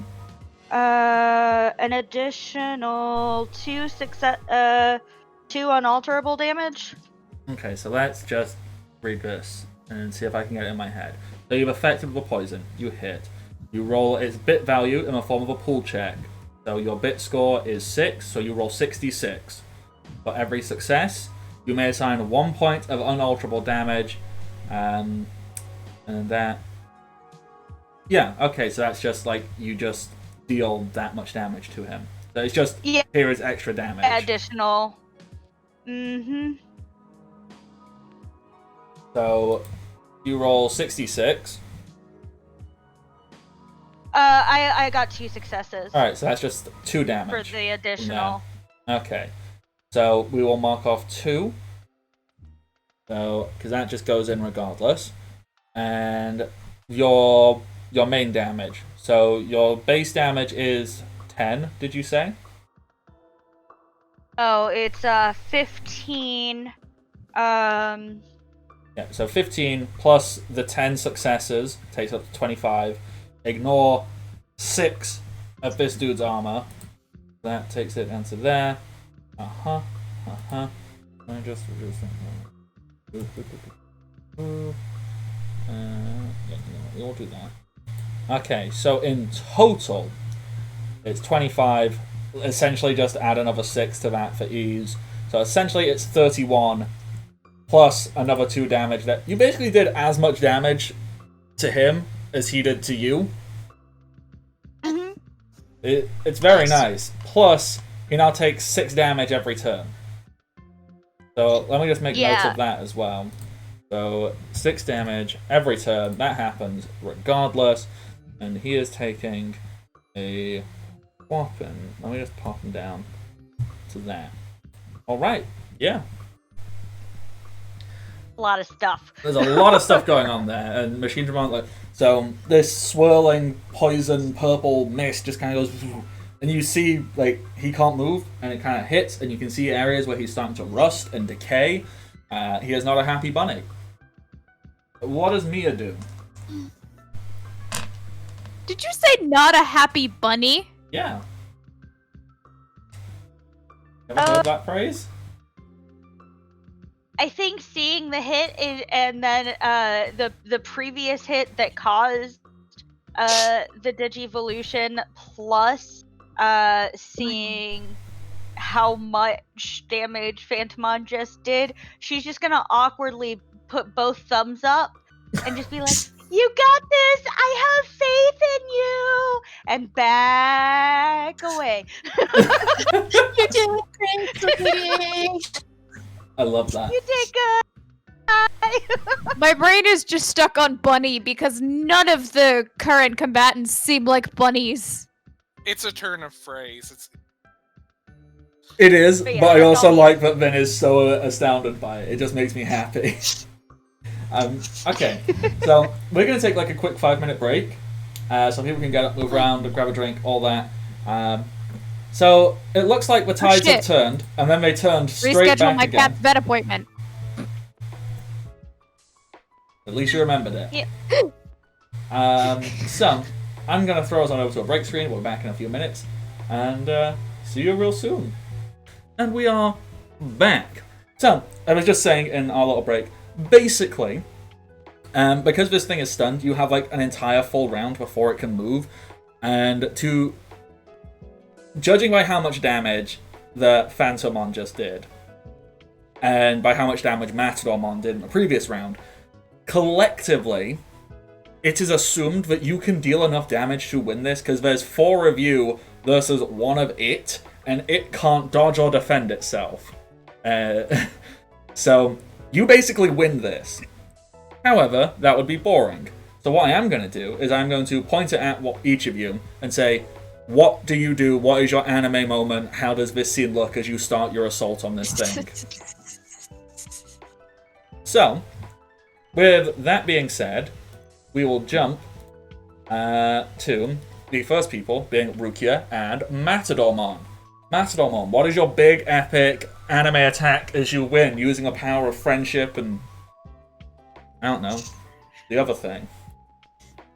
Power of friendship and spite at the establishment. Woo!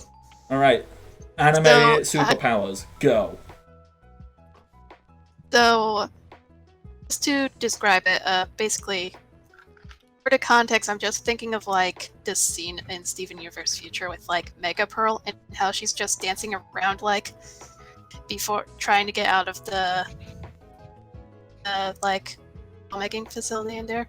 But basically, Matadormon just looks at their foe, just starts like jumping and doing acrobatics, just basically dancing around till they get close to him. And then, like, when he gets close, he does this bow. And as he bows, his arms just go out in front of him, and that's when, like, his blades just shoot out. Just strike at a Digimon, like, right in the chest. Really likes striking at his enemies in the chest, apparently. Alrighty. Almost like I'm uncreative. That's not uncreative. Yeah. It's a good spot. It is a good spot. It's like, so... There's lots of important things in that area. Okay, so... Center mass. That's where they focus to train you to shoot. Okay, so I'm going to take that and I'm going to pop that over in a little bubble over here. And then we will move on to the next thing, because all of this stuff is going to add up. So, the next thing. Billy and Aberantmon, what is your big epic anime moment here? Desperamon is actually what they're doing for this scene is they're over by Leomon and holding their hand. As I imagine, bit by bit of them is probably going away. Just they're quietly, silently holding on to their hand, very stoic, to let them say whatever they need to, you know, so that they aren't being deleted alone.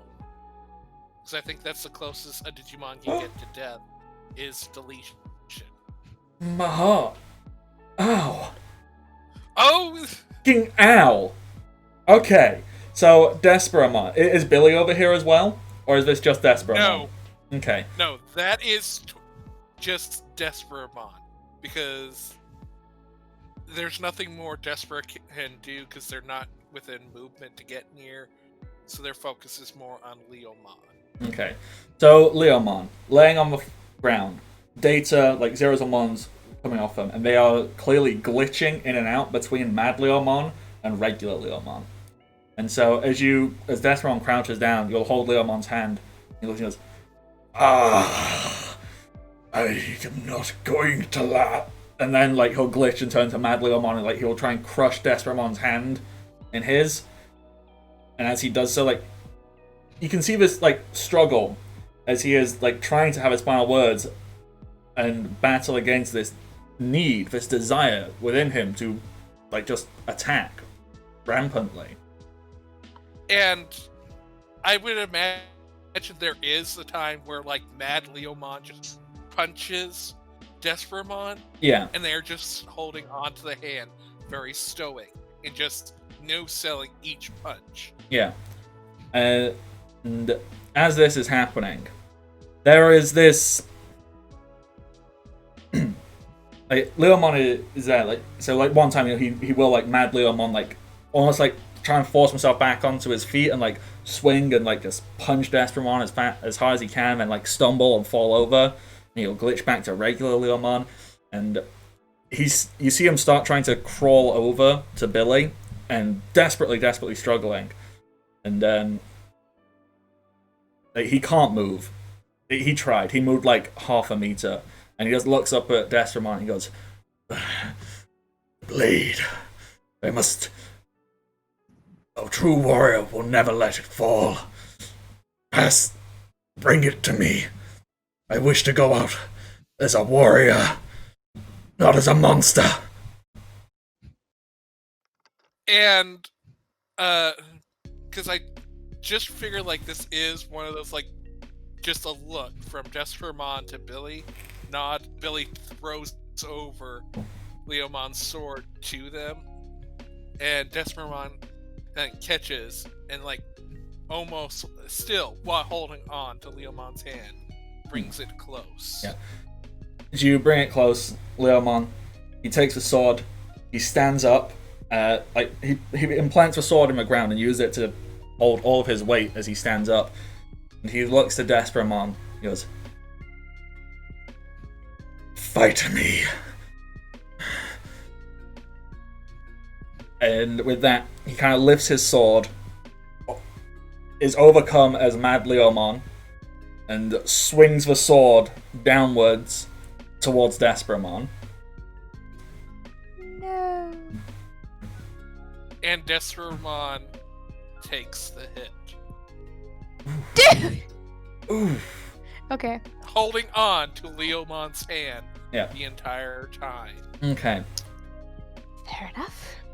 So that way, because I imagine, like, right after they take the hit, he's not able to stand anymore.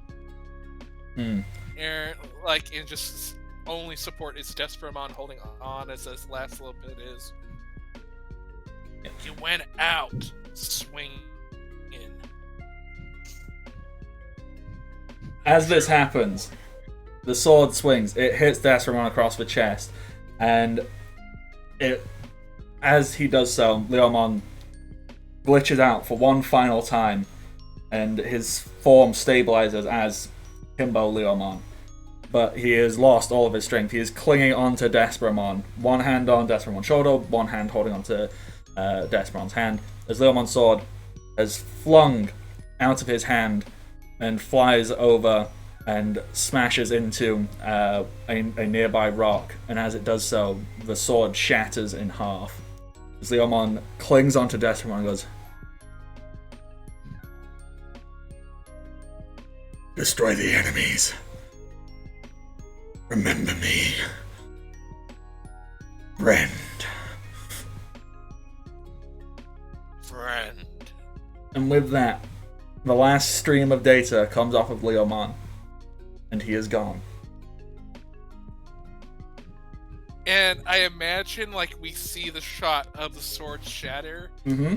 but there is the only part that is full and not broken is the heart fragment that was forged onto it by Banto Lilymon Mm-hmm. or Zudamon.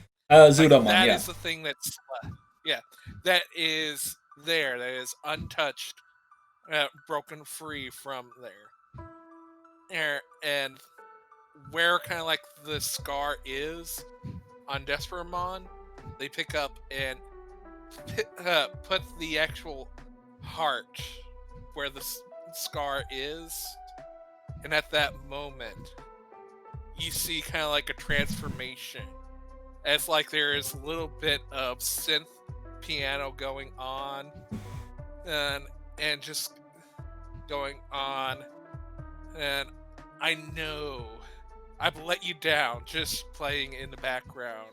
I've been a fool to myself. Thought that I could live for no one else. But now, through all the hurt and pain, it's time for me to respect the ones you loved, mean more than anything else. As they digivolve into their ultimate form of Toradamon. And can you That's describe what Toradamon looks like, please? this right here. It is a giant, almost like cleansing flame, very pixelated as they kind of like get digivolved, and they look very similar to in size and look to Matadormon, like big bulk, where they're roughly their own like ribbons and such had just wrapped around them, very similar to Togemon's Digivolution to Lilymon, and it just kind of like erupting in this like flowery flame as kind of like this large, like very dark with very big rows of red and black over their arms with multiple belts, multiple little bits of cloth that are very look dark and edgy. But the thing that looks the most unique about them is that they have this very like bone structure to them along near their ears, and a clear white mask on top of their face.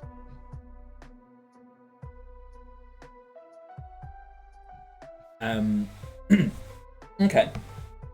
I know, but this isn't combat.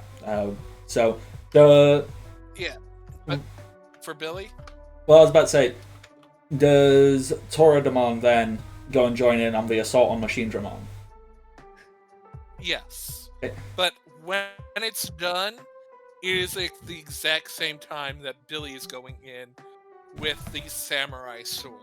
All right, yeah, They're, go like, for it. Right as, yeah, like as they have like this combination, and where kind of like the very kind of like big glass just strike into the shoulders from Toradamon, and in a down from above, while Billy is going from the bottom, going for towards the legs of a slash, and you see a few bits of tears hit the heart on their own samurai blade as they finish their strike.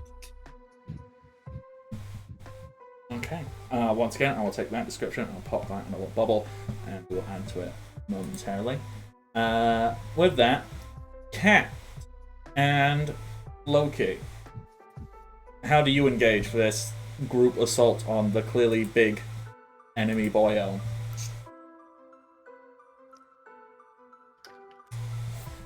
Or what would you like to do One during moment. this time? Not a problem. Are you just taking care of something real quick? I need to type something out, and my brain doesn't do verbal out loud and typing at the same time very well. Right, so. Shenanigans.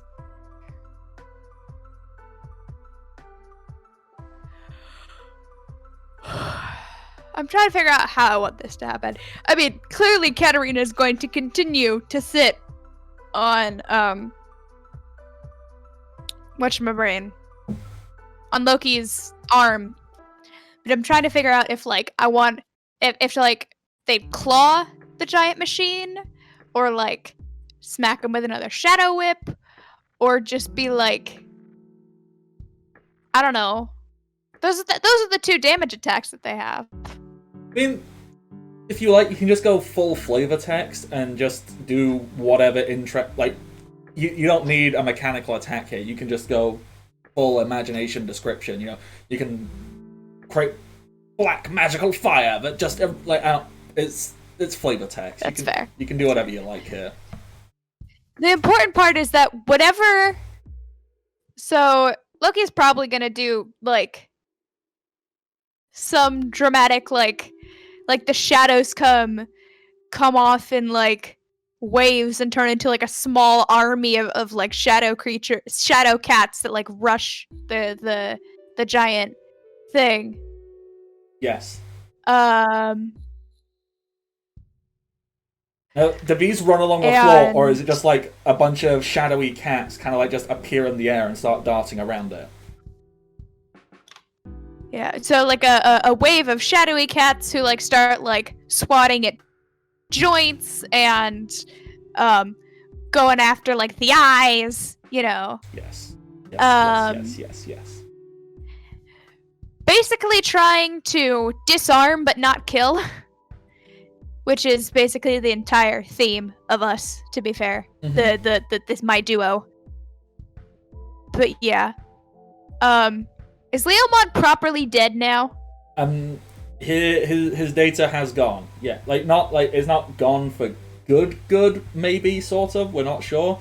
An egg hasn't formed, but so basically, there's nothing to chuck a healing chip at. Not a dang thing, no. Cool. Not chucking a healing chip then. There's nothing to chuck one at. That's all right. Is there anything else? Like,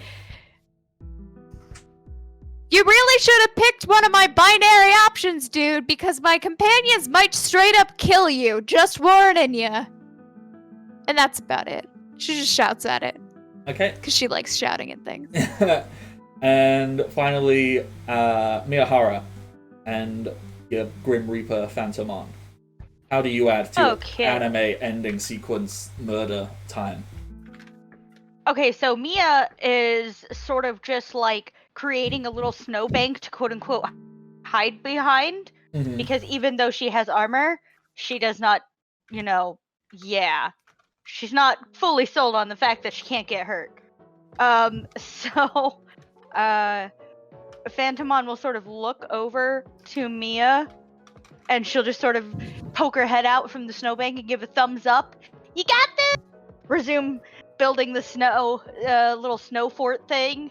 And Phantomon's just gonna sort of sigh, and he'll start spinning the ball that's hanging from the end of the chain of his scythe. He'll start spinning it real fast, and as he spins it, these black flames sort of begin to appear, and he eventually will stop, and the flames will sort of just spin off of it toward this area, creating a massive explosion of these fiery dark flames that seem to almost take shape of whatever the deepest nightmares are of anything in the vicinity. Yikes. Okay. That's scary. I like it. He's a Reapermon. No, I dig that. Alright, cool. Okay, so if I pop that little description bubble over there as well.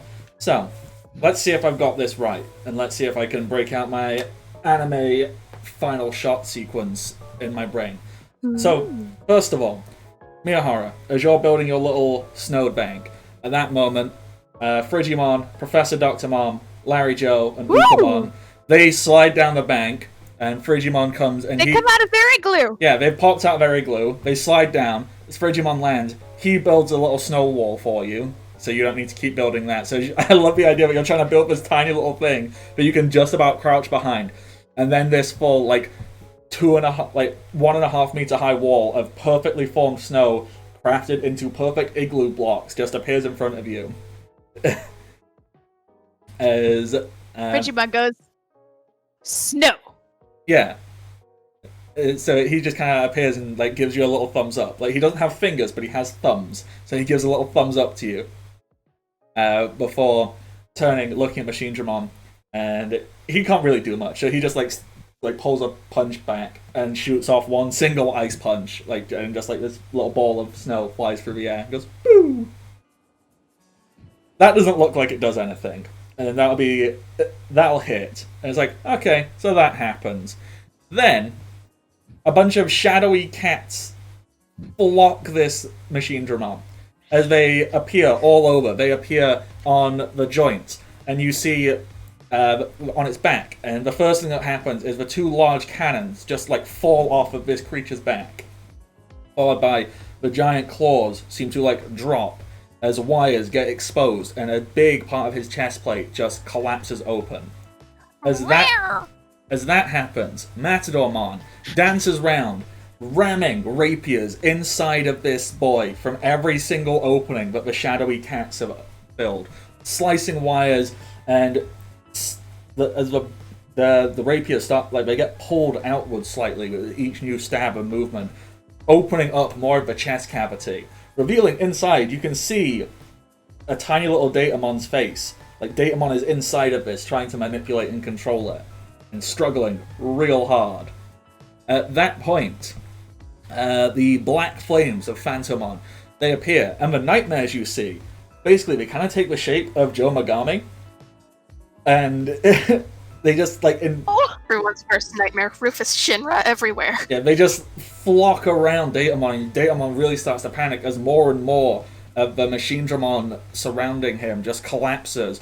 So at this point, the entire upper half is gone, leaving just Datamon's tiny little, like, cylinder body on these giant Machine Dramon legs, as Toradomon slashes down, cutting off whatever remnants remain.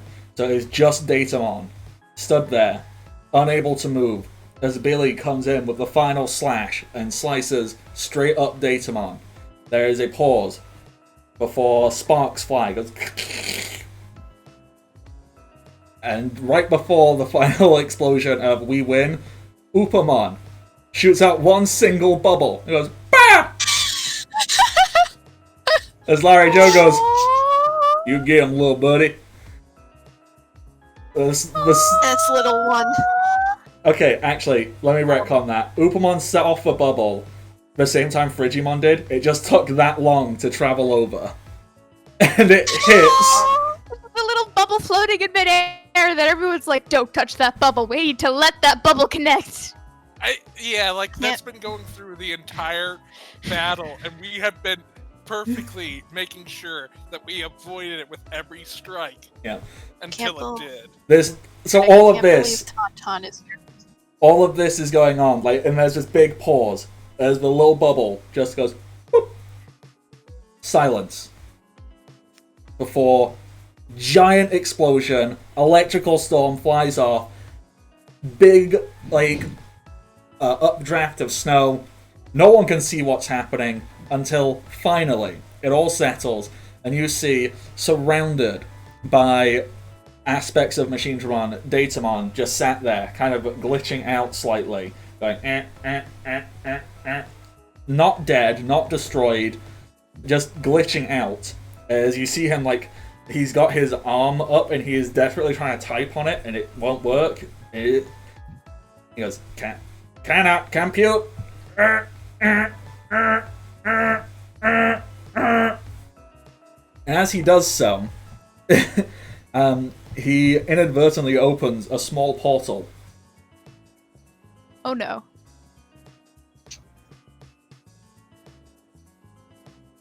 Cat. That's me!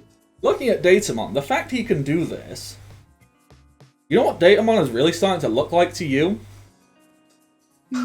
A computer terminal. Oh my god. Yes! Sorry, because I'm just looking at the thing and my brain decided to blank out this particular information. Did they unfuse? Or is Datamon just Okay. like...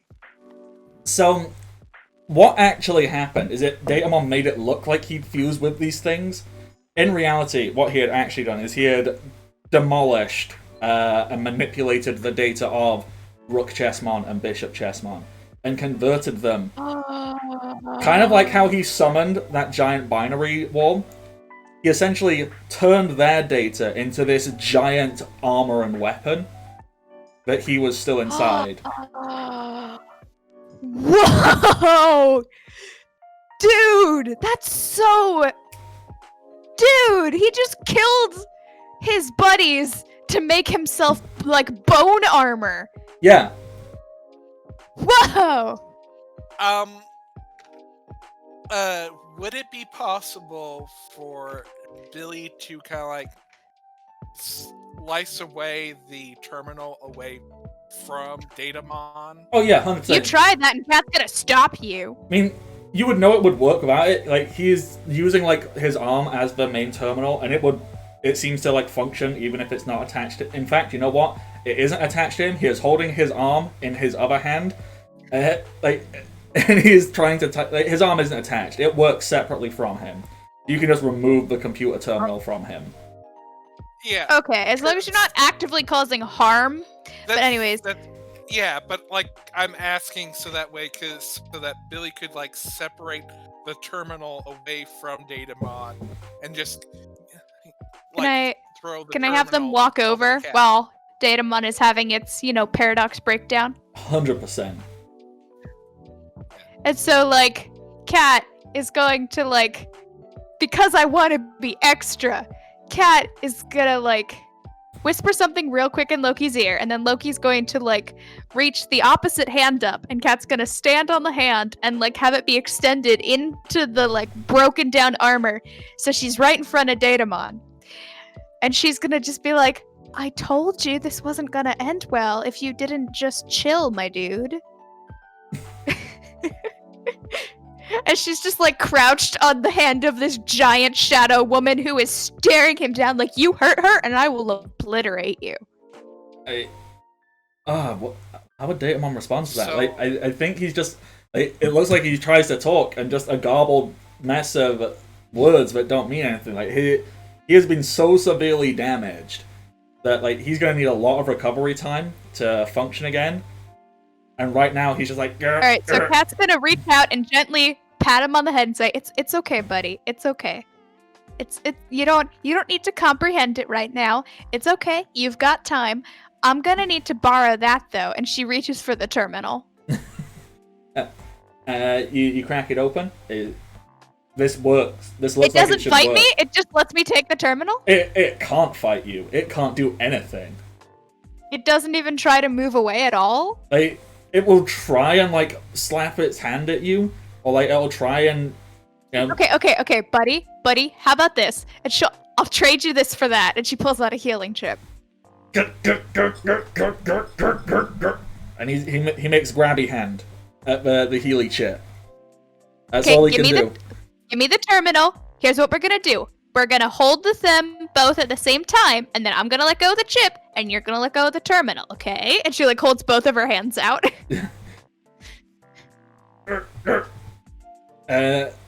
He kind of, like, reaches up, presenting the terminal. Because the terminal Cool. is his other arm. He's only got one arm. He can't do two things at once. He's No. Oh, so he's presenting the terminal. Okay. Yeah, All he right. had the terminal Right. in one arm. I didn't. Okay. And is holding. You know what? I didn't realize, but here, and she's gonna gently take the terminal and immediately put the chip in his hand, and then pull it close to her, and then she's gonna go back up on the shoulder. when that happens, like as he takes the Healy chip, he just like collapses backwards into the mess of shrapnel, and just like Poor thing. he opens like a little chest cavity and starts trying to install the chip into himself. Like he's clearly struggling, but he's got enough cognitive function that he can still do stuff. Like he just can't communicate and whatever. Good job, buddy. She says as she's going back up. Then she pulls out. She's got a terminal, and she's like, "Yes, yes." And she's gonna start. She's gonna look at Lady Devamon, who's going to. I'm trying to think of how she would transfer the code that she's been working on in her head during this. Or actually, possibly Professor Dr. Mom has finished it by now, so we don't have to do that. Yeah, you know what? For ease, that is exactly what Professor Dr. Mom's been doing. So she will, she'll cross on over, and she will present, what do we want? Do we want a USB stick? Do we want a floppy disk? What do we want? I love floppy disks. Yeah. The floppy disks are great. She'll walk over and kind of just like present a floppy disk, like in the same over-the-top anime way that like a stereotypical ninja would like pull out like a shuriken and hold between their fingers. Does that with floppy disk and goes, "Think you're looking for this?" Did you finish it? We didn't quite have enough time to finish it before all the, things happened. Oh. It's finished. Yay. Awesome. I did better than finish it. She's gonna be transported via hand back down again. Yeah. To pick up the floppy disk. And then put back up on the arm. And she, starts transferring the data over and pulling it up. And I'm assuming it's a functional shortcut that, someone with a Digivice can, download, an application, sort of, hit the app, and then you get transported through the shortcut to the place. It is set up in such a way that it automatically does that for you. So she tweaked and altered it a little bit to be that once this is uploaded, it will spread to every single person in the entire digital world who has a Digivice, and it will install itself, activate, and forcibly teleport everybody to the exit room. Oh, they don't have a choice? It is an immediate logout function. Well, Kat's gonna, read over that and try and, not overwrite or maybe bypass in a way the immediate logout function. So there's you have a choice, so you don't get teleported while you're in the middle of eating something. So it'll instantly download, but instead of doing an immediate logout function, it'll download and give you an alert that's the logout function has been downloaded, and it'll give you a timer, and you can hit a sleep button on the timer to give yourself an extra 5 minutes, but it'll transport people out within an amount of time, also to not overload the system. Yeah. Okay, yeah, that's fine. That works. Cool. That works better. So she's gonna write in that little edit, and then upload it to the servers. And she's gonna hit as soon as it shows up on her own Digivice, she's gonna hit sleep mode because she does not want to leave. Mm-hmm. Not quite yet. And she's already starting to work on editing her own personal version of the logout code, so it's like an actual logout function. You have a button in the corner of your screen that says log out. So she's trying to do that for herself so she isn't auto logged out.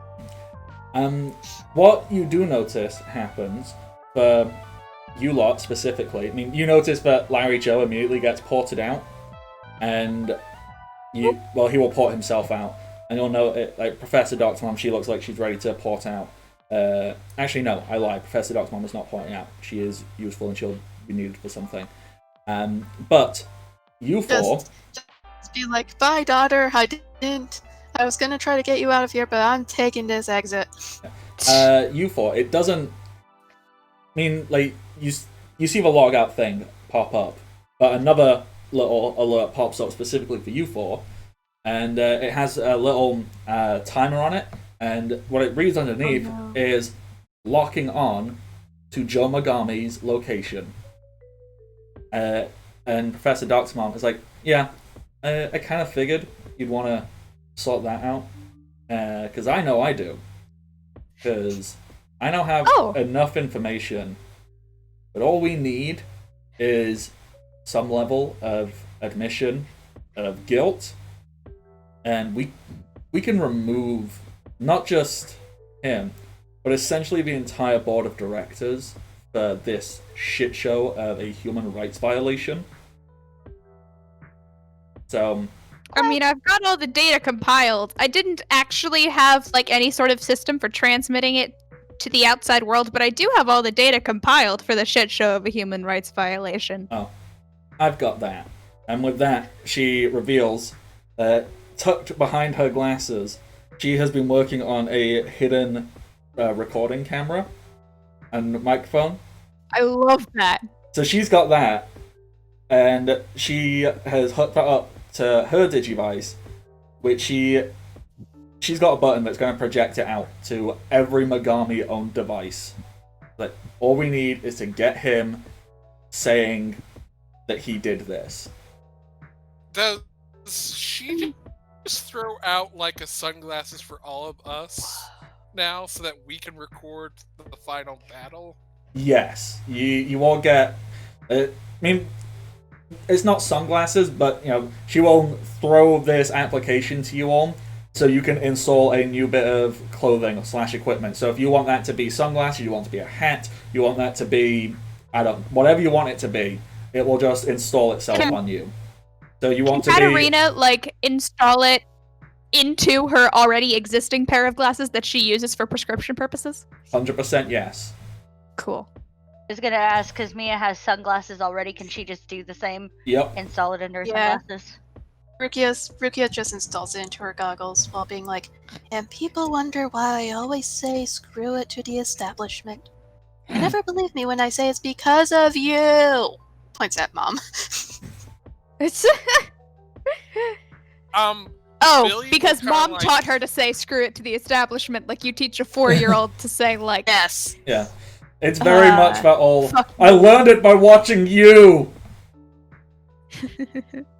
I imagine when Billy catches it to just like mid-air do the cool like 90s, like caught it in the air, Mission Impossible, then put it on, is roughly, it starts off as these very rose-colored like star glasses. As it kind of like fades back, like you see a soft dissolve of Billy's like clothing to this rather pink kind of like a power hair suit, like similar to the pink pirate Power Ranger. And they have just essentially the very pink Power Ranger outfit of, I forget the name, but the pirate. I want to say Gokai Ranger, but I don't think that's right. Whatever it is, like roughly, like they're staying there with rose glasses and Bonto's Lily's Mon's jacket over their shoulders. Nice.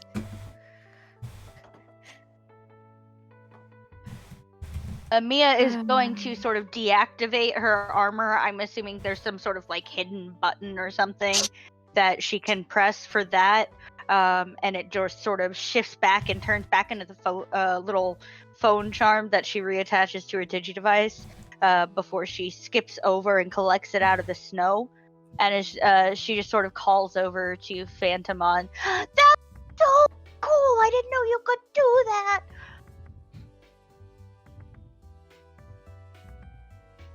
And he just sort of looks over, like, unamused. Just like, God, Mom. Your enthusiasm bores me. What is he, a cat? Speaking of, Cat's gonna go down to Datamon again as he's like putting the chip in himself and all that. And is it possible to detach the terminal itself from the skeletal structure of the arm? Yeah, pretty easily. Cool. Pop! And she's gonna give the arm back and be like, "This is yours. I'm keeping this." As you do that, but you can have this back too. As you do that, the rest of like his now disembodied arm like crawls itself along the floor to reach over to him as it starts trying to attach itself back. And he looks at you and goes, That? "Sorry, what were you gonna say?" Sorry, just my brain was just like, that is a mental image. just a robotic arm inchworm crawling. Yeah. He just kind of looks at you from afloat and goes, processing, new programs, feeling, remorse, guilt, shame, regret. Big mood. Yeah, that happens when you hurt people sometimes. That's why I tend to not hurt people if I can help it.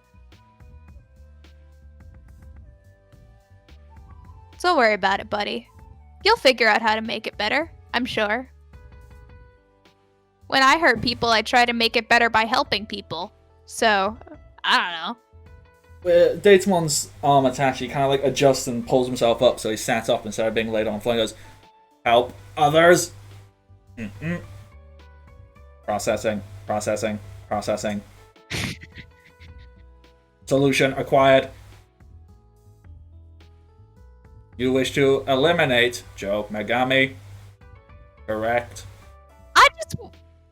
Not entirely. We just want him to stop hurting people, so we need to basically get him. We don't want to eliminate him, but we are trying to get to him and basically get him to stop hurting people. I wanted to eliminate him. He's hurt a lot of people. He's hurt you, you know, and that's not good. That's in fact bad. I know his And location.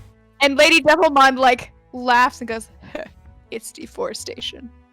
Billy points the samurai sword, and Toradamon has their finger like ready to strike, and they both say in unison, "Where?" Okay, buddies. We're tracking him right now, remember? There's the little thing. Cool Digi device, see? Boop, boop, boop, boop, boop. And she's gonna hold it up and just show where it says, tracking in progress. It's kind of not hard to see. It's in like big bright letters on mine. She's still like sitting cross-legged on Lady Devilmine's hand right now, so she could be like moved around to see people better. And Kat's like, "Were you offering to help? Is that what?" Your tracking will be insufficient. Joe Megami If you say so. and the board of directors reside in a negative space. They do not exist in the digital world. They cannot be tracked. Interesting. Oh, that's so cool from like, wow, from a tech perspective, that's nuts. They exist in the zeros. To access the negative space from the headquarters tower, you must enter a passcode. Datamon has the passcode. Is Datamon offering us the passcode? Does Datamon want to come with, or does Datamon just want to give us the passcode and let us do our thing? Datamon will give Matadormon just passcode. pipes up like, Datamon is not traveling with you. Datamon does not like this. Datamon feels too much shame and guilt and pain. Datamon would rather do is this to very eliminate this feeling, this sensation. This will be helping people, correct. Yes, it will be helping people. Transferring passcode. And with that, like, one of his little fingers open up, kind of like how he shot the poison dart at you. And instead, it just kind of starts printing out like a fax like piece of paper. It just goes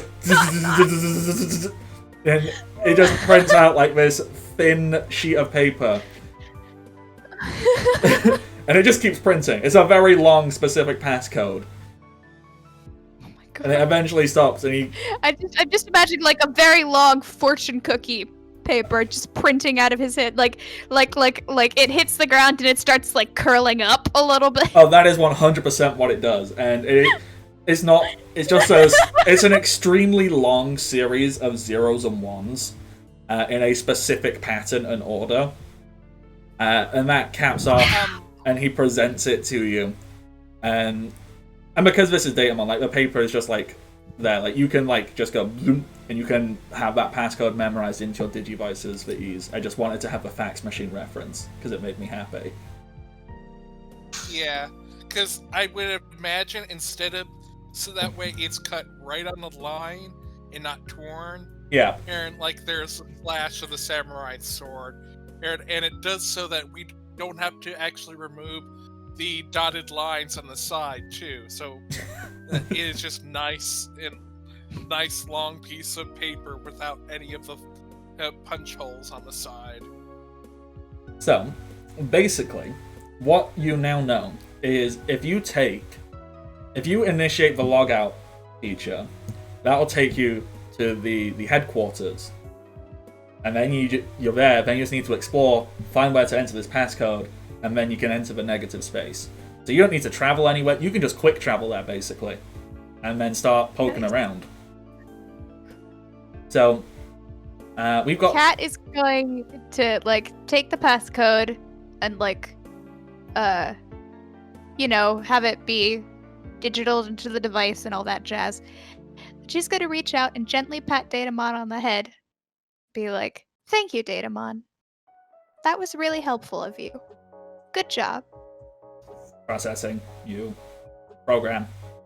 Healing. Good. Confusion ensued. Must process. Error. This requires research. Hey, it's okay. It's okay. Feeling good happens. And it's nice when it happens. And, you know, it just kind of is. Oh my god, I'm kind of giving pseudotherapy to this data machine. Who, just to point out, is you are standing in and amongst the converted data of two other beings. Datamon is not a good dude. Like, not a good dude. Yeah. Not a good dude. Like, if you want to put it in like human equivalents, he just like took two corpses, made armor around them by killing someone. Bone armor. Yeah, It's a Diablo thing. You yank the bones out of your enemies with like pure necromancy force and make armor out of it. like on one hand, yes, I very much like the very anime, we can help people be better so they feel bad about what they did, but like, dude still killed people. Like, Dude definitely still killed people. Dude could potentially unkill the people if he knew how. Actually, I have the terminal. I can unkill the people. well, I'd like to unkill the people. yeah, so you can sit there and you can do that. So basically, the armor, that'll turn into two eggs that Datamon will look at and go, new hard drive installed, parent HUD mode initiated. He opens a little hatch on his chest and puts the two eggs inside of him and closes them. Must protect. Alright, Must protect. you take care of him, buddy. Billy will say to them, "That better be your core programming from now on." Parent Well, HUD. it's gonna be for a while. Parent HUD initiative file was too large.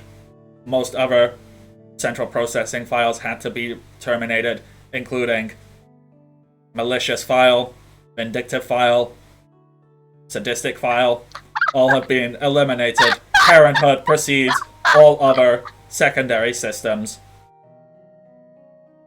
Good. Primary objective, parenthood. Primary objective, Mantra. protect. I Matador love that you can kneels- just tell that it's not putting the T in there. It's great. Anyways, yes, Matador? Matadormon just kneels down to Datamon and just puts like 2 of his hands down because somehow he retracted all of the rapiers. Because I say he can do that because I haven't seen proof he cannot. And he just puts his hands there and is like, I am glad that you have finally found this your way of life. But if you try to pull this shit again, I will hunt you down. And And he just walks away. I like to just add on to this so that we can finally hear what Tordo's voice is like. Is going, and we'll remove everything along with it. I'm gonna take your arms. And more. Mainly your arms. Stop that! Stop that! Sorry, that character that sounds too much like your creepy Bill Cipher voice, and I don't like it! Creepy dream demon voice! No! I'm Datamon getting just flashbacks to meat cake! Datamon just looks at the two, like these two, because these are big boys. And Datamon just like looks and goes, threat detected, threat logged. Understood. Datamon will uphold, protect issue under fear of death. Oh, jeez, dude, I only said I would take your arms. They look shiny. Threat updated. Only if you, and that's Under only threat if you of decide to be evil. Dismemberment. Bit by bit.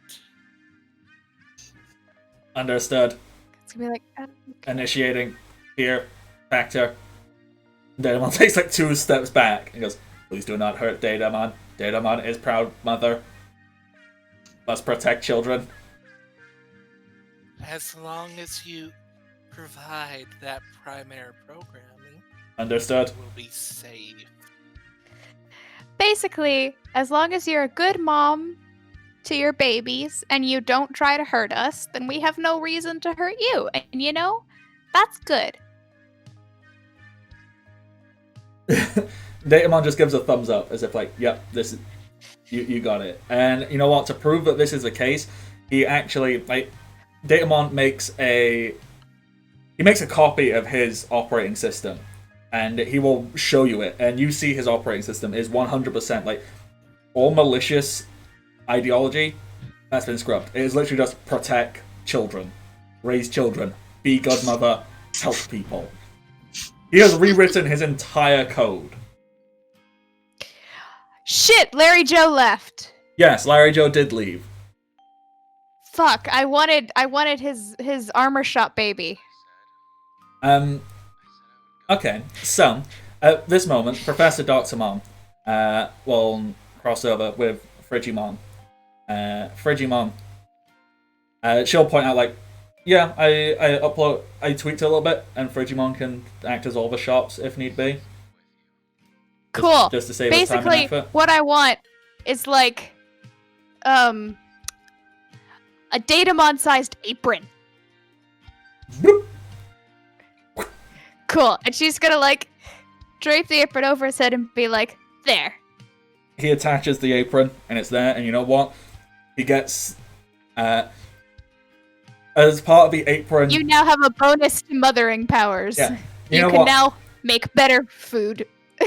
When you install this, what also happens is one of his hands gets like a pink rubber glove on it, and the other gets an oven mitt.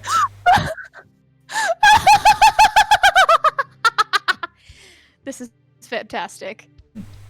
Uh, that is the best. at this moment as well, Frigimon will cross over to Billy. You know, probably didn't have a chance to process all of this yet, but he kind of puts his hand inside of his own chest and pulls out a small egg that seems to have lion-like patterns on it. But I found this in the snow.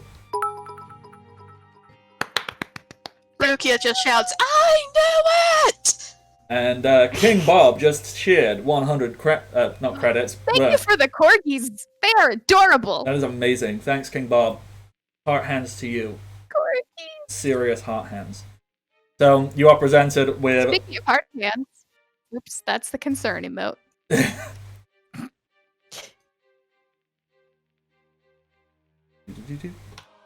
So, Okay, this There we is warning. This is gonna sound very cold. Oh no. Billy is going to just seath the blade and bow and say, that's not Leomon. That's someone new. Digimon kind of looks Like, at you. Cat's gonna, like, lean over. Technically, it is Leomon. It's got all of the same data. Like, literally. Yeah, It's literally Leomon, just in a different form. Just like, this is still my partner. Just did it. And she gestures at Lady Devilmon. This is still my partner, regardless of what form they are in. I mean, like, I understand that you're like, they're dead and they've been reborn, but that is, I mean, I can double check, but I'm pretty sure that the data is exactly the same. Adormon just goes, Billy yeah, has kind of already. Billy has already turned away from Digimon. Digimon's just standing there holding an egg, like. You know what? Matadormon just walks over and is like, do realize that he is just going to hatch, grow up, and believe that his only purpose in life is to fight until he falls and performs another heroic sacrifice, thus repeating an endless cycle of dying and revival over and over and over and over and over again. I have a better idea. And the cat's like, can I have the egg, please? Yeah, sure.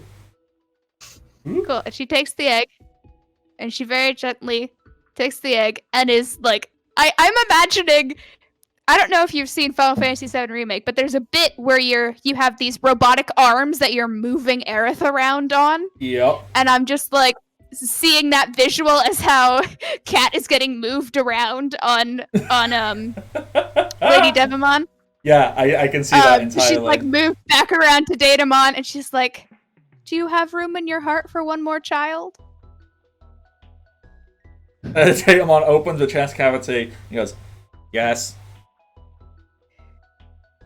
She Datamon gently will hands over protect the egg. all children. Datamon is mother to all now.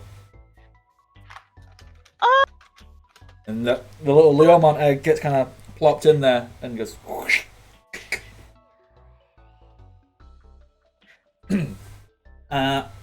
I believe at this moment, Professor Doc's mom she'd kind of look around and go, adjust her glass and goes, alright, I think we should get a move on. All the babies are safe. You ready to I'm good. Should. ready to storm a corporate headquarters? Just. I've been ready give my me a entire moment. life. And Billy kind of like walks over, like, because I imagine like as they go by themselves with Toradamon, and they both kind of like are in a moment where Toradamon hands Billy the heart fragment, and they both kind of like just dig a little bit in the snow and to put the heart in for covering it up. They both kind of like look to each other. Billy probably takes off the glass for a second, and Toradamon just kind of like grabs them in a big giant hug with one of their arms for a bit, completely out of sight, before kind of like puts the glasses back on, returns with everyone else. And anyone that might notice, like, there is like small little bits of tears that have been wiped away from their face as they return. Aww. Billy says, yeah, I'm ready.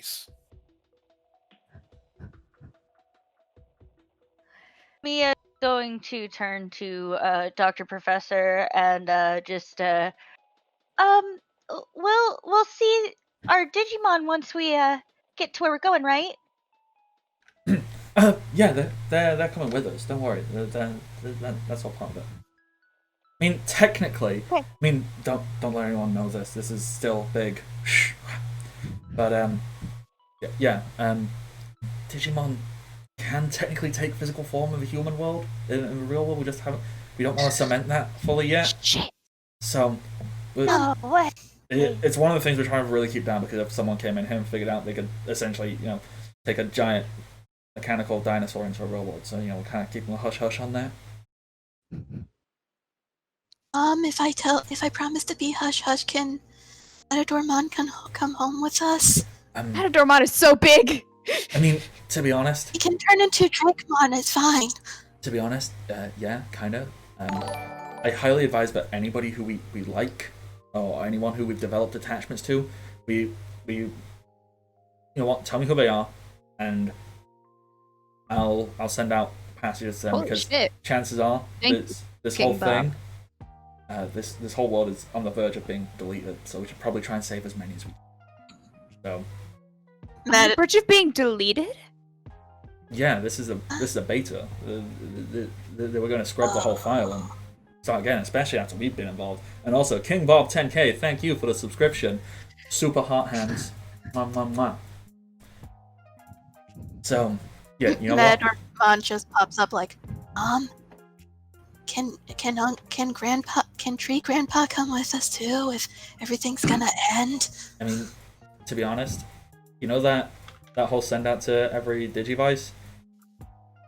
I did put an option in there to send out to all Digimon who've at least been marked with a level of friendliness. Like we did scan them all, so we're not going to unleash like any big dangerous ones, but any who have a level of friendliness, they've been invited as well, so they can log out and they'll be sent to a safe Cat's place. like depressed now, thanks.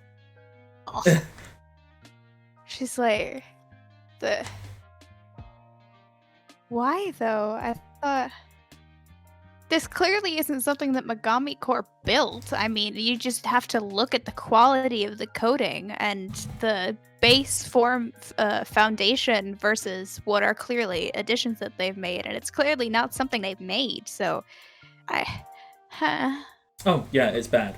Fingers crossed, it won't come to that. If we can get on and we can stop this, and we can essentially get Joe Megami arrested, we can stop them from deleting this. But that is the plan. That is what they're running. It's supposed to go off and she kind of pulls up some stuff like, okay, so the beta was only supposed to be live for approximately 2 days in the human world. So we don't really have. We've got loads of time in here. We've got 2 months of time in here, but we've got 2 days in the human world, and don't know how time works in the negative space. So I don't know. But I recommend we get on this. So, does anyone have anything they want to say now? Sorry, when we the logout function is going to log us out directly into real world Megami headquarters? Yeah. Oh! Okay. That's gonna suck, but okay. I mean, it's gonna suck for them. I mean, I know what you're thinking about Cat, and Professor Dr. Mom will Yeah. kind of look at Cat and be like, I already have a plan for that.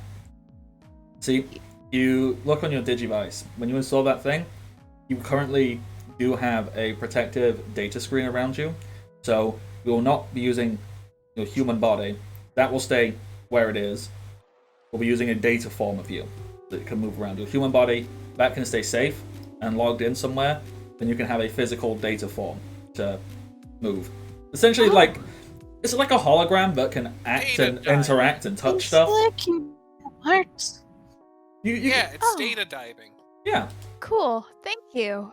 To be honest, we're all going to technically be that because our human bodies are still all technically stuck in some chairs at a convention center. So when we get there, Right, and you can't teleport our human bodies. no. So You're ev- okay, cool. everyone Got it. else, It's they're It's being not gonna suck then. We're good. yeah. Everyone else, they're getting logged out into their human bodies. And they're going to wake up. We are getting logged out in these data forms in the headquarters. Okay. While this Thank you for com- clarifying. I am ready to go then. No, go ahead. I was just gonna say, while the scene was happening, Mia's basically thrown her arms around Phantomon, not realizing that he can choose to kind of phase in and out. So she throws her arms in a hug, and he immediately just sort of phases out, and she falls into the snow.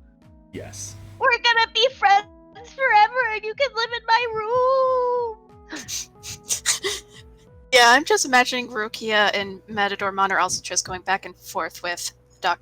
Just back and forth, like we can stay up all night and play video games and play board games and watch anime. I know this really cool show called Rebels of Spira. And then we can go for ice cream. At one point, like right after she finishes her conversation with Kat, Professor Doxman looks and goes, "The hell you can? You have homework, young lady." Just Well, I mean, after homework. you can stay And up then till Kat's like gonna like 2. be like, be reasonable. Fun fact, taking little breaks in between homework sessions actually makes the work itself more productive. Oh, of course it does. I'm just saying Yeah, she it can't does. stay up all night. Fair Sleep enough, is fair necessary. And Lady Devilmon is going to very carefully set Kat down, and Kat's gonna sit down, like stand in the snow and all that jazz. And all that jazz. Where am I? Where are the character sheets? We don't have Did characters. we have character sheets? We don't have them on Oh! Roll20. We have them on the Google Sheets. Right. So I can't. Oh, I can't do that anyway. Okay, hold on. Did I put? I did. I'm smart. Hold on. I need to make the map smaller so I can do this faster. Here we go. There we go. Bye-bye. De-digivolving, turning back into a cat. Alrighty.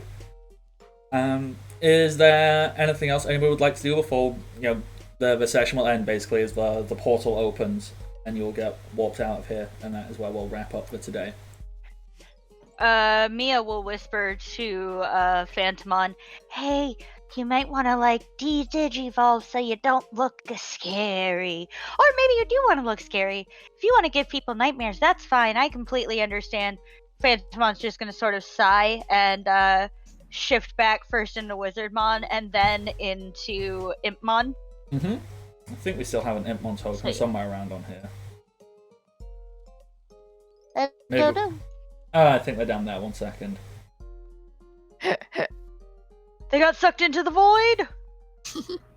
I think what happens, at least for Oh no, that's Tortamon, is they touch Billy's Digivice. mm-hmm. It's before and as they do so, they digivolve down to Desperamon, so that they're kind of at least look human size.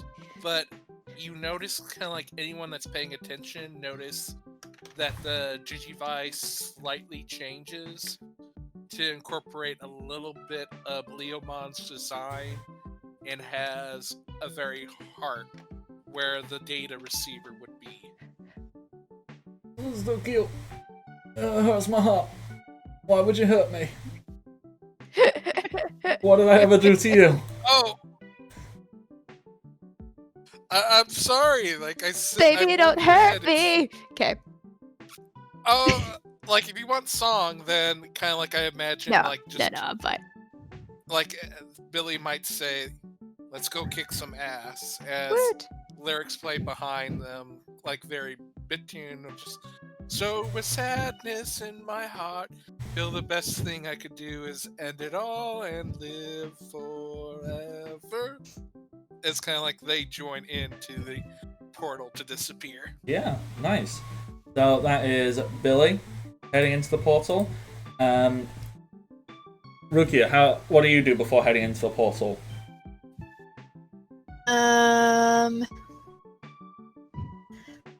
Before going into the portal, Rukia just she after looking around for everybody to see if everyone's gone, she just goes over to her mom and gives her a quick hug of like, "I love you, just in case anything goes wrong in here. Until anyone did, but also, yeah, love you." Then just goes into the portal with Matadormon. Professor Darkmon clearly says, "Love you too," gives a good supporting hug and pats you on the back. Why are Proud of there you. 2 Despermon tokens? I don't know. Sorry, my brain is very it notices details and just says things without my like complete consent. No, it's cool. I'm like, I don't know. Why are there? Cool. Okay, so that is Rukia, and are you going as Mastodonmon? Are you bringing down Drakmon or Sangaloopmon? Who? Is this going like into like the real world right now? Yeah. Yeah. Okay. You know what? Sangloopmon or Matadormon, after just giving like a good nod and after watching like the two Nakamuras hug it out and be like, I love you too. He just waves at Dr. Mom like, I'll meet you there, new mom, and then just switches into Sangloopmon and runs into the portal. Okay. Aw, puppy. All right. Such a good puppy. Mia, what do you and Impmon do? Mia's just gonna be like, all right, now that you're, not super scary, we're gonna go through this thing, and things are gonna get even more scary. And Itmon's just gonna like reach up a finger and just be like, shh, it'll be okay. All right. Mia's just gonna be slowly just nod. Yeah, it'll totally be okay, right? Right.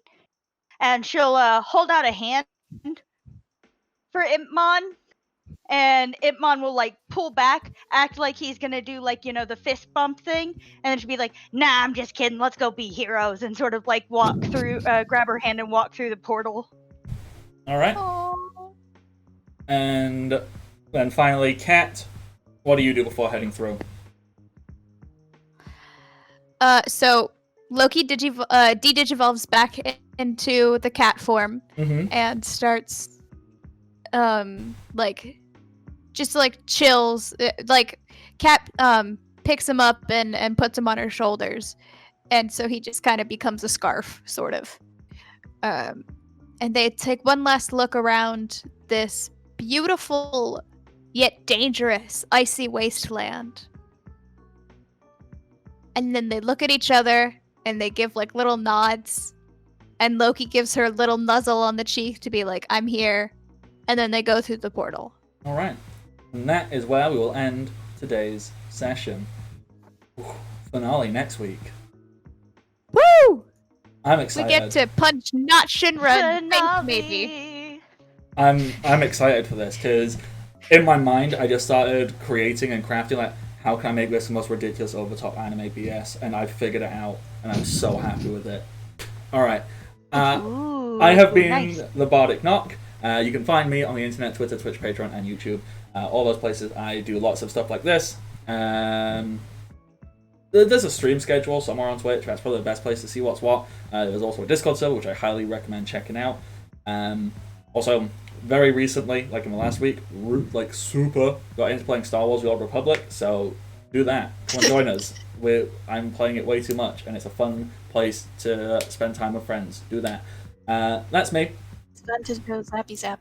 I will let my wonderful players say stuff about themselves, and then we're going to wrap up because we have gone over time. There's a whoopsie doozy. So, ATB, real quick, who are you? Whoopsie doodles. Now I'm just thinking of Star Wars: The Old Republic, where all I do is just zap everything and it dies. Yeah. Hi, I am Entire Bye. I was playing Rukia Nakamura, who totally was not hiding tears after her mom said she was proud of her. Shut up, you're seeing things.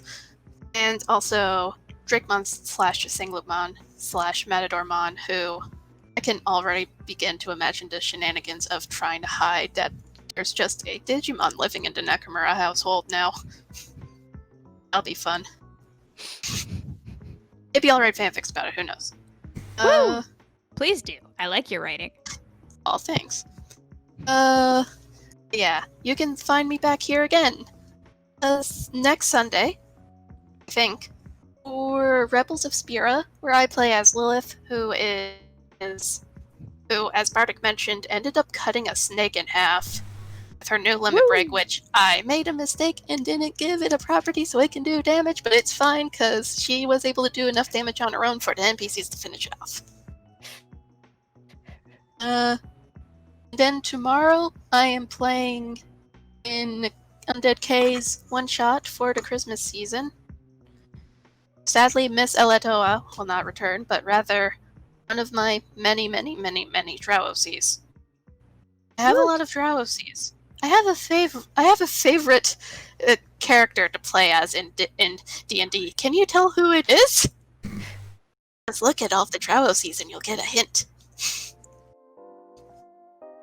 Now I'm tempted to pull out my high elf cleric that was raised by Drow because she was dropped in a hole by accident as a baby. No. Oh. Like straight up, she was accident. There was like a thing that was going on, and she was accidentally dropped in like a hole as a baby and landed on something soft, so that she was fine. But she is by genetics in D&D a high elf, but she has like some drow elf proficiencies, like she could use rapiers and short swords, I think. And the drow elves have certain weapon proficiencies that she had, which was fun. Nice. And she also had sunlight sensitivity because she lived most of her life underground. It was real neat to play with. Anyways, sorry. It's fine. And eventually, after Christmas is all done, I will return on to Undead K's channel with Curse of Straw Barovian Days as Atari, the ASMR Bard. Nobody is prepared for what me and Kay had planned up for Zatari. But No one's yeah, prepared for nothing. no one's prepared. Alrighty. But yeah, I think that's it. Alrighty. Kay, who are you? Hi, I'm Kay, aka Undead K. You can catch me on Twitter, which is K_undead. You can also find me on my own Twitch channel. Just search Undead K and you'll find me. Yes, and tomorrow I will be returning with our weekly one-shots known as the Holidays, because get it, Barovian Days, eh? Holidays one-shots. Tomorrow, I believe, is Solstice Shenanigans. It's going to be a good time. So definitely recommend coming and check that out around 6 p.m. Central. And yeah, I have been Mia Harlem Minori, as well as Impmon and all their various Digivolution forms. And yeah, good stuff. And then next we have Michael Wayne. Michael Wayne, who are you? Hello, I'm Michael Wayne, both on Twitter and Twitch. You give me a clip, I'll give you a GIF. Most part, I'm just out there looking for a game. And, like, there's many going about, and hopefully I get to play with you. Don't forget, like, I think, Bardic still has, like, sign-ups for, their next seasons, like, in the New Year stuff, like the Heartless and all sign-ups. That's still going on, right? Yeah, I should plug that more. I keep forgetting. Thank you. I'll do that after this. Yeah, it's very good. Like I know I've applied, so maybe I might get to play with one of you guys next time. And remember, we're all in this together. I'm rooting for you. And then finally, Vin, who are you? Hi, my name is Kat. I go by @Vindifully on most things on the internet. I played Katarina and her partner Loki, who has been both a giant woman and a small black cat in this episode, and it's great. I am @Vindifully on most things internet. I stream on my own Twitch channel Mondays and Thursdays, 8 to 10 p.m. Eastern time. However, this Thursday I will instead be guesting on Kay's channel, as she's going to be running a one-shot that I am in. I will be hosting it on my channel, but I probably won't be actively interacting with my own chat. So, check it out. Alrighty. And before I sign off, yes, I should plug that because I keep forgetting. Thank you, Michael. In January, this time slot will be not on this channel. I mean, I'll post it on this channel, but it'll be mained over on Nerds with Dice Twitch channel, but I'll be running a kind of similar in length to this, a Kingdom Hearts game using the interstitial, our hearts intertwined Yeah. system, written by Riley Hopkins. You can find him on Twitter at RevRybread. And Sorry. yeah, I already have 3 The players. PBTA hack, isn't it? Yeah, it's a Powered by the Apocalypse hack. I already have 3 players. There are 2 slots open, but I'm specifically reserving those slots for people of color, because that's the correct thing to do, in my opinion. Like, thankfully, enough. we aren't like an all-white cast currently, but it's very much like I would rather it not become like one POC person and a bunch of white people. So it's kind of balanced at the moment, and I don't want it to upset that balance. So I'm reserving that. So if you have interest in that and you're a person of color, please get in touch, either here on the Discord, on Twitter, contact me anywhere, and I'll be like, yes, come and play as we do angsty, not Organization 13 shenanigans, as the players will be a bunch of nobodies trying to pull themselves back together. And once again, that is over on Nerds with Dice, and you can follow them on Twitter at nerdswdice. That's all that. Thank you, everybody, for tuning in. I have been the Bardic Knock, and until next time, stay safe and happy adventures. Bye-bye. Hey, bye. So long, farewell, the Saint of Honor, yay. You know I have to wait for you all to finish so I can click end.